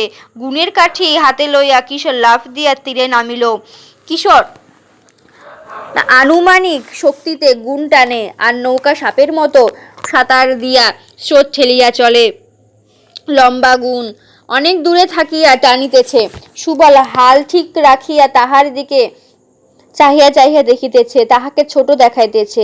একটি জায়গায় হইতে নদীর পাড় ডুবিতে আরম্ভ করিয়াছে। পাতা জল ভাঙিতে ভাঙিতে একসময় হাঁটু জলে গিয়া পড়িল। হাঁটু জল ক্রমে কোমর জলে গিয়া দাঁড়াইল। কোটির কাপড় ভিজাইয়া কিশোর কোমর জল ভাঙিয়া গুণ টানিতেছে। সুবল চাহিয়া চাহিয়া দেখিতেছিল, কিন্তু লক্ষ্য ছিল না। যখন লক্ষ্য হইল, সে হাহা করিয়া উঠিল, কিশোর দাদা, তুমি করছো কি? গুণ মারো, গুণ মারো, নইলে খেতে অহন পানক সাপ থাকে। তুমি গুনে মাইরা নাও, এ ওঠো। চৈতন্য পাড়া কিশোর গুণ মাইরা নৌকায় উঠিল। সুবল তিরস্কার করে, দাদা, তোমারে কি মধ্যে মধ্যে ভূতে আমল করে? সে কথা জবাব না দিয়া কিশোর বলিল, ভাই, আর কতদিনের পথ সামনে আছে? এখন থেকে আগানগড়ের খাড়ি একদিনের পথ, আর একদিন কাটানো নাও বইতে পারলে ভৈরব ছাড়াইয়া নাও রাখমু নিয়া কলা পুরার খাড়িতে। সেইখান থেকে তিতাসের মুখ আর এক দুপুরের পথ। হিসাব মতো একদিনে আগানগড়ের খাড়ি পাওয়া গেল, সেখানে রাত কাটাইয়া নৌকা খোলা হইল। কিন্তু একদিনের স্থলে দিন গত হইয়া যায়। ভৈরব বাজার আর দেখা দেয় না। সমনা হইতে হু করিয়া জোরালো বাতাস আসিতেছিল। মেঘনার বুক জুড়িয়া ঢেউয়ের তোলপাড় চলিতেছে। নৌকায় এক হাত আগায় তো আর এক হাত পিছাইয়া যায়। দুইটি প্রাণী গলুইয়ে বসিয়া দাঁড় টানিতেছিল। বড় বড় ঢেউয়ের মুখে পড়িয়া নৌকা একবার শূন্য উঠিতেছে, একবার ধপাস ধপাস আশ্রাইয়া পড়িতেছে। গুলাইয়ের দাঁড় হাতে প্রাণী দুইটি একবার কোমর অবধি ডুবাইয়া যাইতেছে। ঝলকে ঝলকে নৌকার জল উঠিতেছে। মাঝে মাঝে দাঁড় টানা বন্ধ করিয়া কিশোর যে জল সে উঠিতে করিয়া সেচাইয়া ফেলিতেছে। নাওয়ের পাছায় সুবল বাতাস ঝাপটার আর জলের ছাটে ভেজা কাকের মতো হইয়া গিয়াছে। তবু একবার গায়ের সবটুকু জোর নিংড়াইয়া লইয়া চাপ দিতেছে। দম দেওয়া কলের মতো নৌকাটা যে চাপে একটু আগাইয়া গিয়া দম ভাঙা হইয়া পিছনে সরিয়া আসিতেছে। তিলকের মুখে কথা নাই। কিশোরে স্থলিত রবে বলিল, ভাইরে সুবল, আর বুঝি দেশে যাওয়া হইল না? শুনিয়া ব্যথিত সুবল আরো জোর খাটাইল, একেবারে ভাঙিয়া পড়িতে চাহিল। রাধা খাওয়া সময় নাই, বিশ্রামের অবসর নাই, এক ছিলেম তামাক খাওয়া অবকাশ নাই, কোথাও নৌকা বাঁধিয়া বিশ্রাম নিবে তারও উপায় নাই। নদীর দুই দিকে চাহিল, বুক শুকাইয়া যায়, কেবল জল, কোথাও এইটুকু তীর নাই, অবলম্বন নাই, অথই অপার জল। নির্ভরসার বুক শুকাইয়া যায়, একটা খালের মুখও চোখে পড়তেছে না। এই দুর্যোগের বিরুদ্ধে ঝাড়া 3 দিন লড়াই চলিল। শেষে তারা ঝিমাইয়া পাড়া, আর আগে দুর্যোগ নিজেই ঝিমাইয়া পড়িল। যে বাতাস দৈত্যের নাসিকা গর্জনের মতো বহিতেছিল, তাহা এখন প্রজাপতির পাখার হাওয়ার মতন কোমল হইয়া গেল। মেঘনার বুকে আলোড়ন থামিয়া একেবারে স্তব্ধ হইয়া গেল। এই তো ভৈরবের বন্দর। এখানে আসিয়া মনে হইল বাড়ির কাছে আসিয়াছি। স্রোতের আর পাড়াইয়া নৌকা অল্প মোহনাতেই হু করিয়া ছুটিয়া চলিতেছে। ভৈরব বন্দরে মালোপাড়া দেখিতে দেখিতে অনেক পিছিয়া পড়িয়া গেল। তাহাদিগকে সম্মুখে আগাইবার নেশাতে পাইয়াছে। এই কলাপুরার খাড়ি নৌকা বাঁধিবার চমৎকার জায়গা, কিন্তু আকাশের কোণে আরো একটু বেলা রহিয়াছে। কিশোর বলিল, চলুক নাও, রাখুম গিয়ে একেবারে নয়া গাঙের খাড়িতে। যত আগাইতে পারো আগাও। সূর্য ডুববার আগে নয়া গাং দেখা দিল। এখানে নয়া গাঙের এক দুরন্ত ইতিহাস মনে পড়ে। মেঘনা সরল হইয়া চলিতে এইখানটা একটু কোমর বাঁকাইয়া ছিল। পশ্চিম পারে ছিল একটা খালের মুখ। বর্ষার জলে ভরিয়া উঠিত আর সুদিনের শুকাইয়া ঠনঠনে হইয়া যাইত। কখনো কখনো সামান্য একটু জল থাকিলে তাহাতে বৈকুণ্ঠপুর আর তাতারকান্দি গায়ের ছেলেরা গামছায় ছাকিয়া পুঁটি মাছ ধরিত। সে খালেরই মুখ। একদিন সে মুখে ফুলচন্দন পড়িল। কি করিয়া মেঘনার এইখানটাতে একটা স্রোতের বড় আবর্তনের সৃষ্টি হইল, আর খালের মুখে ধরিল সর্বনাশা ভাঙন। ভাঙিয়া চুরিয়া মুচড়াইয়া দুমড়াইয়া মেঘনার অকৃপণ জলরাশি আশ্রাইয়া পড়িতে লাগিল খালের দুই দিকের পারে। তাতেও ধরিল ভাঙন, হু হু করিয়া ছুটিয়া চলিল স্রোত, সাই সাই করিয়া ফুটিল আবর্তন, হিসিস করিয়া জাগিল উচ্ছ্বাস, হুসহুস করিয়া পড়িতে লাগিল মাটির ধস। মাটি ক্ষেত প্রান্তর ভাঙিয়া ছোট বড় পল্লী নিশ্চিন্ত করিয়া রাশি রাশি গাছপালা ছিন্ন বিচ্ছিন্ন করিয়া সে জলধারা দিনের পর দিন উদ্দাম গতিতে ছুটিয়া চলিল। কার সাধ্য তার গতি রোধ করে? দুর্মদ প্রলয়ঙ্কর এ গতি। চাষিরা প্রমাদ গণিয়া অকালে ফসল কাটিয়া ঠাই করিয়া দিল। পল্লীবাসীরা সন্ত্রাসে বিমূঢ় হইয়া তৈজসপত্র বাঁধিয়া ছাদিয়া গরু বাছুর হাঁকাইয়া লইয়া অনেক পশ্চিমে গিয়া ডোরা বাঁধিল। কালক্রমে অনেক কিছুই হইয়া গেল। যে ছিল একদা একটা খাল, সে এখন স্বয়ং মেঘনা ও হইতেও অনেক প্রশান্ত, অনেক বেগবতী, সমাধিক ভয়ঙ্করী হইয়া উঠিয়াছে। সবিস্তারে এই কাহিনী বর্ণনা করিতে করিতে তিলকের চোখ দুইটি জলজলে হইয়া উঠিল। কথা কিন্তু নতুন নয়, তাদের গায়ের মালরাও অনেকেই এখানে মাছ ধরিতে আসে, আর নয়া গাঙের নয়া স্রোতে মাছও ধরা পড়ে অনেক। কিশোর সুবলেরা নয়া গাঙের এই কলান্তক দিগন্তেবাসিনী মোহনাটি কয়েকবার দেখিয়াছে, কাহিনীটিও শুনিয়াছে। তবু তিলক তাহা আবেগপূর্ণ ভাষা দিয়ে বিস্তারিতভাবে বর্ণনা করিল। তাহাই জেলেদের রোমান্স। নদীর রহস্য তারা শুনিয়া আনন্দ পায়, শুনিলেও আনন্দ পায়। আর শ্রোতা যদি ইতিপূর্বে না শুনিয়া থাকে, অধিক কিন্তু শ্রোতা যদি বক্তার কাছে নতুন মানুষ কেউ হয়, তাহা হইলে বক্তার বলার উদ্দীপনা বাদ মানে না। পাটাতনের তলায় মানুষটির সম্বন্ধে তিলক খুবই সজাগ। নয়া গাঙের এই রহস্যময় কাহিনী সে নিশ্চয় কান পাতিয়া শুনিতেছে। পরিশেষে তিলক বলিল, এত কাণ্ড করিয়াও শেষে নয়া গাং কিন্তু মূল মেঘনাতেই গিয়া পড়িয়াছে। মোহনাটি সত্যিই ভয়ঙ্কর। এপার হইতে ওপারে কুল কিনারা চোখে ঠাউর করা যায় না। হু করিয়া চলিতে স্রোত এক একটা আবর্তনের সৃষ্টি করিয়াছে। দুই ধারের স্রোত মুখোমুখি হইয়া যে ঝাপটা খাইতেছে, তাহাতে প্রচণ্ড শব্দ করিয়া জল অনেক উপরে উঠিয়া ভাঙিয়া পড়িতেছে। একটা না একটা শোষ শব্দ দূর হইতে কানে ভাসিয়া আসিতেছে। এই ভয়ঙ্কর এক পাশে খাড়াটি বড় সুন্দর, বড় নিরাপদ স্থান। খালের মতো একটা সরু মুখ দিয়া ঢুকিয়া অল্প একটু গেলেই এক প্রশস্ত জলাশয়ের বুক পাওয়া যায়। শান্ত সৃষ্ট জলাশয়, প্রচণ্ড বাতাসেও বড় ঢেউ ওঠে না। তারা ভিতরে ঢুকিয়া দেখে সেখানে অনেক নৌকা সমারোহ। তারা বেশিরভাগ ধান ব্যাপারী, কাঁঠাল ব্যাপারী, পাতিল ব্যাপারীর নৌকা। সকলে এখানে এক রাতের জন্য আশ্রয় নিয়াছে, ভোর হইলে চলিয়া যাইবে। তারা শ্রান্ত ক্রান্ত, খাওয়া দাওয়ায় শুইবে। কিন্তু বাংলাদেশের পূর্বাঞ্চলে নদী বিহারীদের কতকগুলি নিজস্ব সম্পদ আছে। অমনিতেই তারা শুকাইয়া পড়ে না, ওগুলির বুক দিয়া ভোগ করিয়া নিয়া তবে নিদ্রার করে আশ্রয় নেয়। কোন নৌকায় মুর্শিদা বাউল গান হইতেছে, এলাহি দরিয়ার মাঝে নিরঞ্জনের খেলা, শিলপাথর ভাসিয়া গেল, শকুনায় ডুবিল ভেলা, জলের আসন জলের বাসন দেখা সরাসরি, বালুচরে নাও ঠেকাইয়া পলাইয়া বেপারি। কোন নৌকা যাইতেছে 12 মাসি, এহি তো আষাঢ় মাসে বরিশা গম্ভীর, আজি রাত্রি হবে চুরি লীলার মন্দির।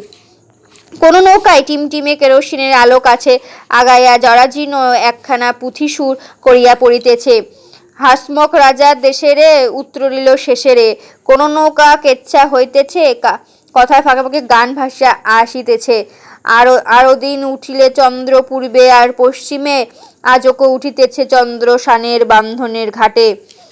স্বচ্ছ আকাশের উজ্জ্বল চাঁদ মাথার ওপর অবধি পাড়ি দিতেছে।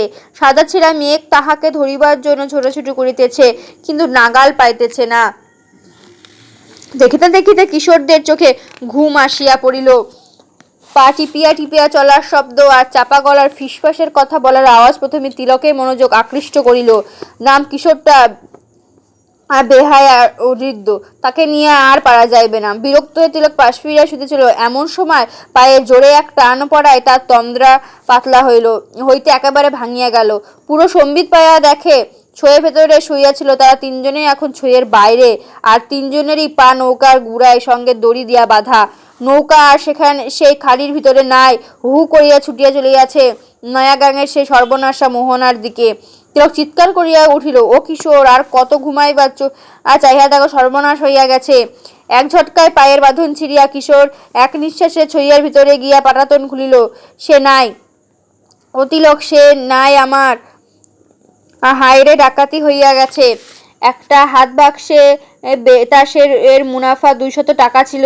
তলাশ করিতে গিয়ে তিলক দেখিল পাইল না, বাক্স শুদ্ধ তাহাও লইয়া গিয়াছে। হাই, কি হইল রে বলে কিশোর পাগলের মতো গলা ফাটাইয়া এক চিৎকার দিল। চারিপাশে জলোচ্ছ্বাসের ওপর ওর দেশের চিৎকার ধ্বনি ধীরে ধীরে ডুবিয়া গেল, কোনো প্রীতি ধ্বনিও আসিল না। এখনই মাঝমোহনা জলের উচ্ছ্বাস ধ্বনি ক্রমেই নিকটবর্তী হইতেছে। নৌকাটা চুম্বকের মতো আকৃষ্ট হইয়া সেদিকে লক্ষ্য করিয়া চলিয়াছে, আর আকাশে তখন অজস্র জ্যোৎস্না। তিলক সচেতন হইয়া বলিল, সুবলা, পাছাই গিয়া হালের কোড়ায় হাত দে। প্রবলভাবে আপত্তি জানাইয়া কিশোর বলিল, না না তিলক, না তিলক, নাও আর ফিরাইও না, যার দিকে লক্ষ্য করছো তার দিকে যাও। সুবল ও তিলক আপ্রাণ চেষ্টায় নৌকাখানা কোনো মতে আসন্ন ধ্বংসের হাত হতে রক্ষা পাইল। রাত্রির বিভ্রান্তিতে কুল কিনারা দেখা যাইতেছিল না, তাহারা শেষে পাইয়া গেল। রাত্রা বিশ্রী রকমের দীর্ঘ, ফুরাইতেছিলই না। অবশেষে তাহাও ফুরাইয়া সকাল হইল, কিন্তু রাতের ঝোড়ে পাখির সেই যে ডানা ভাঙিল, সে ডানা আর জোড়া লাগিল না। কিশোর দ্বারে গিয়া বসিয়াছিল, বারবার হাত হইতে দ্বার খসিয়া পড়িতেছে। দেখিল তিলকের দয়া হইল। যাও কিশোর, দ্বার তুলা ছড়াইয়া তোলে যাও। কিশোর ছড়াইয়া ভিতরে আসিয়া পাটাতনের ওপর বসিল। পাটাতনের নিচেই সে ছিল। এখন সে কোথায়? সুবলের হাতে হালের বৈঠা নিজস্ব হইয়া আসিল। কেবল তিলকের বৃদ্ধ হাতের দাঁত টানাটিকে সবল করিয়া নৌকো মন্থর গতিতে আগাইতে লাগিল। এখানে তিতাসের মোহনার সঙ্গে সম্পর্ক চুকাইয়া এখন ইহারই মুখ দিয়া প্রবেশ করিতে হইবে। যাইবার সময় মুখখানা আরো সংকীর্ণ ছিল, এখন বর্ষার জলে সে মুখে অনেক বড় হইয়া গিয়াছে। তিতাসের মুখের ভিতরে ঢুকিয়া খানিক আগোবার পর সুবল দুত্তরি বলিয়া দ্বার তুলিয়া ফেলিল। বাঁশের খুঁটিটা এক টানে তুলিয়া লইয়া মাটিতে ঠেকাইলে কয়েকটা পাড় দিল। তারপর তার সঙ্গে নৌকায় দড়ি বাঁধিয়া ছড়াইয়া ভিতরে ঢুকাইয়া শুইয়া পড়িল। আর একটু বেলা ছিল, আরো একটু আগানো যাইত, কিন্তু তিলক মুখ খুলিয়া কথা বলিতে সাহস পাইল না। আবার রাত আসিল, রাত গভীর হইল এবং এক সময় ফুরাইয়া গেল। পূর্ব দিকে আকাশ খোলসা হইয়া আসিতেছে। কিশোর কি ভাবিয়া উঠিল। মাছ নৌকার দাঁড়াইয়া সেখানে কতখানি তাকাইয়া রহিল, তারপর গুলোইয়া গিয়া হাত বাড়াইয়া জল স্পর্শ করিল। হাতে জল লাগে নাই, কিসে যেন লাগিয়াছে, কিন্তু বড় নরম, আর কি ভীষণ ঠান্ডা। ঘাড় বাড়াইয়া চাহিল, দেখিল স্পষ্ট দেখা যাইতেছে। দেখিয়া কিশোর খুব জোরে এক চিৎকার দিল। একটা নারী দেহ ভাসিয়া রহিয়াছে, কোমর হইতে পাও একেবারে খাড়া জলের নিচে, বুকটা চিতাইয়া ভাসিয়া উঠিয়াছে, গলা টান হইয়া মাথা পেছনে দিকে ঢালিয়া রইয়াছে, লম্বা চুলগুলিকে লইয়া তিতাসের মৃদুস্রোত টানাটানি করিতেছে। ও তিলক, দেখা যাও। চোখ কষলে তিলক বলিল, কি কিশোর, তারে পাওয়া গেছে? তিলক উঠিয়া আসিয়া মরাটাকে দেখিয়া রাম রাম বলিতে বলিতে সুবলকে ডাকিয়া তুলিল। তারপর ওর কালো বিলম্ব না করিয়া নৌকা ছাড়াইয়া দিল। কিশোর ছাইয়ের ভিতর চুপ করিয়া বসিয়াছিল। দাঁড় টানিতে টানিতে ক্লান্ত হইয়া তিলক ছাইয়ের ভিতরে আসিয়া বসিল। আগে লক্ষ্য করে নাই। মালসার আগুনের টিকা তুবড়াইয়া আমাকেও চোঙ্গাটা কোথায় কিশোর জিজ্ঞাসা করিয়া তখন কোনো সাড়া পাইল না। তখন লক্ষ্য করিল কিশোরের চোখ দুটো অস্বাভাবিক রকমের বড় আর জবা ফুলের মতো লাল হইয়া গিয়াছে। মুখ ফুটিয়া উঠিয়া ভীষণ এক দানবীর ভাব, মাঝে মাঝে ডাইনে বায়ে নিচে উপরে চোখ ঘুরাইতেছে। আটকাইয়া উঠিয়া তিলক চিৎকার করিল, ও সুবলা, দেখা যা, কিশোর পাগল হইয়া গেছে। 2. নয়া বসত। 4 বছর পরের কথা। শীতের সকালে একটা মরা নদীতে অল্প জলটুকু যায় যায় করিতেছিল। রাতের জোয়ার যেটুকু জল ভরিয়া দিয়াছিল, ভোরের কাটা ভাটা তাহা টানিয়া খসাইয়া নিতেছিল। স্রোত চলিয়াছিল শিকারীর তীরের মতো, একটু পরে শুকাইয়া ঠনঠনে হইয়া যাইবে। দুই বুড়োর ব্যস্ততা শেষ নাই। ডিঙি নৌকায় বাঁশের মাচান পাতিতে পাতিতে একজন রুক্ষকণ্ঠে বলিয়া উঠিল, গৌরার হাতের মোটামুটি অঙ্গুলিগুলো শীতে কুকড়াইয়া আসিতেছিল, একরাশ এলোমেলো দরাদরি। তার গিট খুলিয়া উঠা এ আঙুলির সাধ্যের বাইরে, তবু খুলিতে হইবে। বারবার চেষ্টা করে পারে না, মনে মনে বিরক্ত হইয়া ওঠে। রোদ উঠিতে এখনো ঢের দেরি। মালসার আগুনের হাত দুটি তাতাইয়া নেওয়া দরকার, কিন্তু মালসা কোথায়? তুই একবার যা গৌরা, বরুণের গাছের তলায় গিয়া ডাক দে। স্রোত থাকিতে নৌকা খুলিতে না পারিলে নদীর জল নিঃশেষ হইয়া যাইবে। তখন কোমরে দড়ি বাঁধিয়া কাদার ওপরে দিয়া টানিয়া নিয়ে যেতে হইবে, আর নৌকায় কাঁধ ঠেকাইয়া ঠেলিতে হইবে। ওইদিকে ঘাটের আরেকখানা ডিঙি খুলিতেছে, সেখান হইতে ডাক আসে, ও নিত্যানন্দ দাদা, ও গৌরাঙ্গ দাদা। কান পর্যন্ত ঢাকিয়া মাথার জড়ানো ন্যাকড়ার রাস দুই বুড়ো শুনিতে পায় না। কাছে আসিয়া ডাকিতে দৃষ্টি আকৃষ্ট হইল, কিন্তু সে নৌকা তো মালসা নাই দেখিতে গৌরাঙ্গ বিমর্ষ মুখে দড়ির গিট খোলাতে মন দিল। যত খোলে আবার জট লাগে। মাচার পাতা শেষ করিয়া দড়ির গেরয় দাঁড় ঢুকাইয়া গিয়া নিত্যানন্দ মুখ তুলিয়া চাহিল। কি ছিনিবাস ব্যাপারে যাইবি? ও দাদা, গাঙে মাছ পড়ছে, অখন কি না গিয়া পারি? তোমরা যাইবা না? জামু, আইজ না কাইল। আইজ রাজার ঝিরে লইয়া গোকন ঘাটে জামু কিনা? দড়ি খোলা ও বৈঠা বাঁধা শেষ করিয়া গৌরাঙ্গ কাঁপিতে কাঁপিতে বাড়ির দিকে পা বাড়াইল। তার মুখে রাগে ও বিরক্তিতে কথা ফুটিতেছিল না। সে শুধু বিড়বিড় করিয়া রাজার ঝি করিতে লাগিল। উঠানে পা দিয়া গৌরাঙ্গের যত রাগ জল হইয়া গেল। রাজার ঝি পা মেলিয়া বসিয়া বিলাপ করিতেছে। বুড়ো চোখে জল আসিয়া পড়িল। সত্যি এই দুঃখী মেয়েটাকে দুই ভাই বড় স্নেহ করে, কিন্তু তার বুক ভরা কান্না জুড়াইয়া তাদের বুড়ো হৃদয় স্নেহ যথেষ্ট নয়। ছেলেটা ঘরের এক কোণে মলাটের বাক্সে তার রূপকথা রাজা সাজাইতেছে।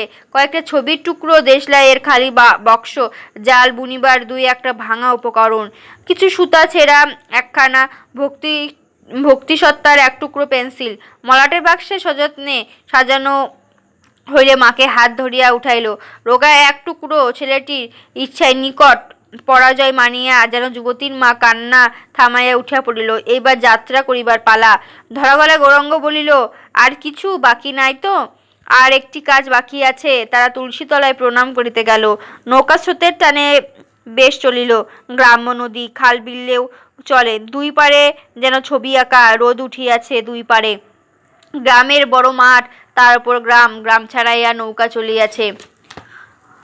অনন্ত মার কোলে ঘেঁষিয়া বসিয়াছিল। নৌকাতে এই প্রথম উঠিয়াছে। আজ তার আনন্দের সীমা নাই। দু চোখে এক রাজ্যের বিস্ময়। নদীর দুইটি তীরই এত কাছে, দুই দিকেরই যখন গ্রাম থাকে তখন দুইটি গ্রামেই কত কাছে। গ্রাম ছাড়াইয়া যখন মাঠে পড়ে, জমির আলের ওপর ক্ষেতের লোকে তামাক টানে, নাঙলে বাঁধা গরু দুটি তার দিকে তাকায়। নৌকাটা এক সময় আটকাইয়া গেল। ভাটার তখন শেষ টান। সবটুকু জল শুষিয়া নিয়া স্রোতের বেগমন্দা হইয়া পড়িয়াছে অনেক পেছনে। নদীর মরিবার পালা আরম্ভ হইয়া গিয়াছে। রোগীর যেমন পা হইতে মরিতে মরিতে সব শেষ, মাথায় আসিয়া শেষ মৃত্যু হয়, তাদের এ পোড়া গাঙেরও সেই দশা। যে নৌকা যেখানে থাকে সেইখানে আটকাইয়া থাকে। গৌরাঙ্গ তখন হতাশ হইয়া হালের দ্বার খুলিয়া ফেলিল। ইহার পর সে কাজ করিতে হইবে। শীতের দিনে তাহা একান্ত বিরক্তিকর। অনন্তর মা আগেই কলকেতে তামাক দিতেছিল। মালসা হইতে এইবার জ্বলন্ত টিকাটি তুলিয়া গৌরাঙ্গের দিকে হাত বাড়াইয়া দিল। হুক্কা হাতে করিয়া সামনে দিতে চাহিয়া গৌরাঙ্গ দেখে তিতাসে পড়িতে আর বেশি দেরি নাই। এবার অনন্তর দিকে চাহিয়া তার মনে মমতা উছলিয়া ওঠে। অনন্তের বড় গাং দেখার এত স্বাদ, বড় গাঙের কথা, তার বুকে মাছ ধরার কথা, রাত জাগার কথা, বাসিয়া থাকার কথা শুনিতে শুনিতে তার চোখ দুটি জল জলে হইয়া ওঠে। এ ছেলে বড় হইলে খুব বড় জেলে না হইয়া যায় না? তখন কি সে এই গৌরাঙ্গ নিত্যানন্দের মতো এই মরা নদীর হাতড় জলে এ ট্যাংরা পোড়াটি জাল ফেলিবে? সে তখন তিতাসের অগাধ জলে ভ্যাসাল জাল, ভৈরব জাল, ছান্দি জাল পাতাইয়া বসিবে। কে জানে, আরো বড় গাঙে মেঘনার বুকে গিয়া জগৎ বেড়াত হইতে ফেলিবে। তখন গিয়ে গৌরাঙ্গ নিত্যানন্দর কথা তার মনে থাকিবে? কুড়াইয়া পাওয়া তার মা হয়তো হইবে বড় নদীর বড় জেলের মা। সেও কি তখন অনন্তকে মনে করিয়া দিবে যে অনন্ত তোর মা ডাকাতের নৌকা হইতে জলে ঝাঁপ দিয়া এক দুর্দিনের রাতে বড় নদীতে পড়িয়াছিল? তুই তখন পেটে, তোর মা মুড়িবাচি করিয়া একটা বালুচরে উঠাইয়াছিল মাত্র, আর কিছু মনে নাই। তারপর এই দুটো বুড়ো তোর দাদা কোথায় থেকে কোথায় নিয়ে আসলো, কোথায় ভবানীপুরে গ্রাম, কোথায় কি। দেখ অনন্ত, ঘাটেতে ঘাট হয়, অপথেতে পথ হয়, আকুটুমে কুটুম হয়। এই দুই বুড়ো যদিও কেউ না, তবু এরা সব কিছু। এরা দুজনে আমার বাপ আর খুড়ো।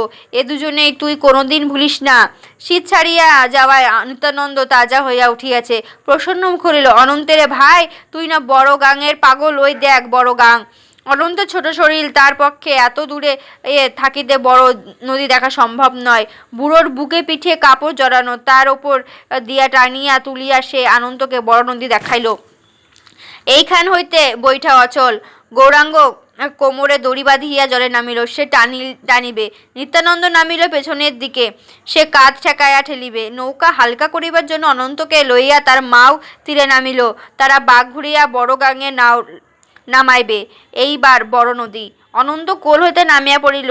একটা নিংটি ইঁদুরের বুঝি ধান খেতে প্যাচ হইতে বাহির হইয়া রূপকথার দেশে এক নদীর পাড়ে গিয়া দেখিল সামনে রূপার নদী, গলানো উপছানো রূপর নদী। সে তো নদী নয়, হাজার হাজার বছরের না শোনা গল্প। দুই তীরে বাঁধনে পড়িয়া একদিকে বহিয়া চলিয়াছে। অনন্তের মুখে কথা নাই, সে এর নীরবে মায়ের সঙ্গে সঙ্গে জলে নমস্কার করিল। তারপর মায়ের দেখা দেখি হাত পা মুখ ধুইয়া নৌকায় উঠিয়া বসিল। মা হুকা জ্বালাইয়া নিত্যানন্দ বুড়োর দিকে হাত বাড়াইল। বুড়োর দিকে সে চাহিতে পারে না, চোখ ফাটিয়া জল বাহির হয়। অসহায় দুই বুড়ো, দুজনেই বউ কোনো যৌবনকালে মরিয়া গিয়াছে। স্ফটিক স্বচ্ছ জলের দিকে অনন্ত একবার মুখ বাড়াইয়া দেখিল, জলে তার ছোট মুখের ছায়া পড়িয়াছে। তারে ভেতর দিয়ে দেখা যায় জলের স্বচ্ছতা ভেদ করিয়া জাগিয়া আছে বালিময় তলদেশ। দুই একটা শামুক হাঁটিয়াছে, তার রেখা বালির বুকে আঁচড় কাটিয়াছে। ছোট ছোট বেলে মাছ সে বালিতে বুক লাগাইয়া চুপ করিয়া আছে, যেন হাত বাড়াইলে ধরা যাইবে, এইটুকুও নড়িবে না। আর সেই শামুক চলার দাগ কম, জল হইতে ক্রমে বেশি জলের দিকে চলিয়াছে। জলের নিচে বালুমাটি ক্রমে ঢালু হইয়া চলিয়াছে। এখানটা স্পষ্ট দেখা যায়, ওখানটা একটু একটু করে অস্পষ্ট হইয়াছে। তারপর ওইখানটা কিছুতেই আর দেখা যায় না। জল ওখানে বেশি কিনা, শামুকগুলি ওখানটাতেই গিয়াছে, সঙ্গে সঙ্গে তাদের পায়ে চলার দাগগুলি অদৃশ্য হইয়াছে। ওইখানটাতে কি রহস্য! নামিলে পায়ে মাটি ঠেকিবে না, আরও একটু দূরে বুঝি ওই দাঁড় দিয়া মাটি ছোঁয়া যাইবে না। সেখানটাতে আরও কত রহস্য, কত কি আছে সেখানে, হাজার চেষ্টা করে অনন্ত কোনো দিন দেখিতে পাইবে না। তার চোখ আবার নিকটে ফিরিয়া আসিল। বেলে বাচ্চাগুলি এখনো শুকাইয়া আছে। হাত দিয়া জল নাড়িতে মাছে কটা চর চর করিয়া চলিতে যাইতে লাগিল। জলের ওপর ভাসিয়া উঠিল না, বালি মাটিতে বুক লাগাইয়া ক্রমে অস্পষ্ট হইয়া মিলাইয়া গেল কোথায় জলের গভীরতার দিকে, যেখানে অনন্ত অনেক কিছুর মতোই তাহাদিগকে দেখিতে পাইবে না। সেখানে শামুকের দাগগুলি দৃষ্টিসীমা যেখানে থেকে উধা হইয়াছে, সেখানটা অনন্ত আরও অনেকক্ষণ চাহিয়া থাকিত। মা তাকে টানিয়া কোলের কাছে বসাইয়া চুলের ভেতরে আঙুল চালাইবার জন্য মাতা পুত্রের দিকে স্নেহদৃষ্টিতে চাহিয়া নিত্যানন্দ বলে, তিতাসের জল এত ফর্সা, মাছ তো এই জলে মারা পড়ে না, মারা পড়ে ঘোলা জলে। এই সংকটকালে কি খাইবা বাঁচবি মা? আমি তাই ভাবি।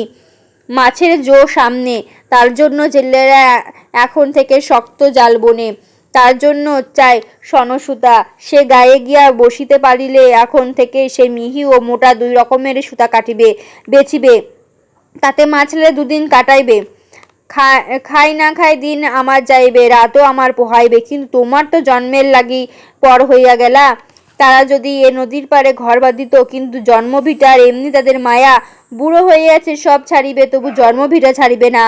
তিতাসের জলেই মতনই অনন্তর মার চোখের ফসা জল হু করিয়া ছুটে আসিতে চায়। হালে দড়ি পড়াইয়া নিত্যানন্দ যৌবন বেগে দুই তিন টান দিয়া বলিল, গৌরাঙ্গ সুন্দর, কি দাদা, আমার গাতিটা খুলিয়া দাও, শীত পলাইছে। গৌরাঙ্গ সুন্দর নৌকার গুলিয়ে ধুইতেছিল। দাদার আদেশ পাইয়া তার পিঠের বড় গেরো খুলিয়া পড়তে পড়তে প্যাঁচানো কাপড়ের নিবিড় বন্ধন হইতে দাদাকে মুক্ত করিল। গতি তাদের শীতের পোশাক। এবার গৌরাঙ্গ সুন্দর গঙ্গামার নাম স্মরণ করিয়া লগি ঠেলিয়া নৌকা ভাসাইল। অনন্তকে মা আরও কাছে টানিয়া নিল। সে নীরবে মার বাহুর বেড়ায় বাধা পড়িল, কিন্তু তখন তার মন না ছিল মার দিকে, না ছিল দাদার দিকে। নৌকাখানার অস্তিত্ব পর্যন্ত সে ভুলিয়া গেল। তার চোখের সামনে জাগিয়া রহিল শুধু একটা নদী। সে নদী তার সকল সত্তাকে, সারা অনুভূতিকে লুতান্তু মতো টানিয়া লইয়া চলিয়াছে। ভূত ভবিষ্যৎ বিস্তৃত হইয়া সে এই সদ্যজাগ্রত মুখর বর্তমানের স্রোতে ভাসিয়া চলিয়াছে। তার প্রকৃত যাত্রা শুরু যেন হইয়াছে এখান থেকেই। দুপুর গড়াইয়া গেল, একটু পরে বিকেল হইবে। অনন্তর মা সে গা কোনো দিন চোখে দেখে না, শুধু জানে গা খানা তিতাস নদীর তীরে। নদী সোজা উত্তর দিকে আসিবার এ গায়ের গা ঘাসাঘাসি পশ্চিম দিকে মোড় ঘুরিয়াছে। এক একটা গ্রামের ছায়ায় নৌকা আসিয়া চমকাইয়া উঠিয়াছে, বিহবলের মতো চাহিয়াছে। এই বুঝি সেই গা খানা তার মনকে টানিয়াছে, শুধু আজ নয়, আনন্দ যখন পেটে তখন থেকে। অত বিস্ময় স্মৃতির মাঝেও, বিপদের অত ঝড় তুফানের মাঝেও গাখানার নাম সে মনে রাখিয়াছে। আর কিছু তার মনে নাই। এই গা হইতে সে প্রবাসে গিয়াছে, তার নাম মনে নাই। দেখিতে যেন কিরকম ছিল তাও তার মনে নাই। কতবারই বা দেখিয়াছে সেই প্রথম দিনের দেখা। সারা অন্তর তাকে চাহিয়াছিল, কিন্তু ভালো করিয়া কি তার দিকে চাহিতে পারিয়াছে? অত লোকের সামনে গান বাজনা হইচই মারামারি সব কিছু মিলিয়া সেদিন তাকে মূর্ছিত করিয়াছিল না? সেই তো তখন আমাকে তুলিয়া ধরিয়াছিল, না হইতে মাটিতে গড়াইয়া পড়িতাম। যারা মারামারি করতেছিল তাদের পায়ের তলায় পড়িয়া মরিয়ায় যাইতাম। মনে পড়ে যেদিন তাকে একান্ত ভাবে পাইলাম, আমার বড় ভয় করিতেছিল। দুরু দুরু বুকে তার জন্য প্রতিজ্ঞা করিতেছিলাম। সে আসিয়া বাহুর বাঁধনে বাঁধিয়া ভয় দূর করিল। এ যেন একটা পুতুলের খেলার মতন খেলা হইয়া গেল। আরো দুই একবার দেখিয়াছি, কিন্তু লোকের সামনে তার দিকে যাইতে কেমন লজ্জা করিত। এই জন্য পরিপূর্ণভাবে কি তাকে দেখিতে পায় আছি যে চেহারা মনে থাকিবে। মনে পড়ে নৌকাতে যখন মাচানের তলে ছিলাম বন্দি, তার বন্ধু আসিয়া খাড়াইতো, কিন্তু সে থাকিত দূরে দূরে। বন্ধুকে সে বলিয়াছিল, আমি দেখিতে কেমন সে তা ভুলিয়া গিয়াছে। আমার না হয় চাহিতে বাধা, তার চাহিতে বাধাটা ছিল কোথায়? এত ভালো যার মন, সে কি এখনো দেখিতে চিনিতে পারিবে? চিনিতে পারা না পারা আমার কাছে দুই সমান। চিনিতে পারিলে বলিবে, ডাকাতে যাকে ছুঁইয়াছে তার সঙ্গে আমার কি সম্বন্ধ? আর চিনিতে না পারিলে বলিবে অন্যথা বিধবা। তাই সম্বন্ধ জড়াইয়া ঠাই করিতে লইয়া চায়। সামনে পতি নাই, হাতে নোয়া, কপালে সিঁদুর পরনে শাড়ি মানায় না। বাপ জোর করিয়া বিধবার বেশ পড়াইয়াছে। আপত্তি করিলে বলিয়াছে, ডাকাতে যখন ধরিয়াছে নিশ্চয়ই কাটিয়া ফেলিয়াছে, না হয় হইলে মোহনার স্রোতের পাকে যখন পড়িয়াছিল নৌকা কি আর ছিল, নিশ্চয় ডুবিয়া গিয়াছে। আমার সকল বন্ধন ছিন্ন করিয়া চিরদিন আমাকে মেয়ের মতো কাছে রাখিবে, বুড়ার মতলব ছিল এই। প্রতিবেশীদের কাছে যখন পরিচয় দিয়াছে, এর স্বামীকে ডাকাতে মারিয়া ফেলিয়াছে, একেও মারিয়া ফেলিত, জলে ঝাঁপ দিয়া বাঁচাইয়াছি, সেই থেকে বিধবার বেশ। কিন্তু সে তো বাহিরের, মনে মনে জানে সে আছে, সে ওই গায়ে আছে, কিন্তু তা না জানি তার নাম, না জানি তার বন্ধুর নাম। রোদ কড়া হইয়া উঠিয়াছে, নৌকাখানা তাতিয়া উঠিয়াছে, দুই বুড়ো শক্ত চামড়াও তাতিয়া উঠিয়াছে। অনন্তের মার স্নেহ উথলিয়া উঠিল। বারবার ইচ্ছে করিল তার সাদা কাপড়ের আঁচল দিয়া তাদের গায়ে ছায়া দেয়, কিন্তু সে অসম্ভব। একটা বালিকা বয়সী নারীর আঁচলে গা ঢাকা দেওয়া বয়স তাদের নাই। সে আঁচলে এসে অনন্তের রোদে তাতা ছোট শরীরখানা সূর্যের আড়াল করিল।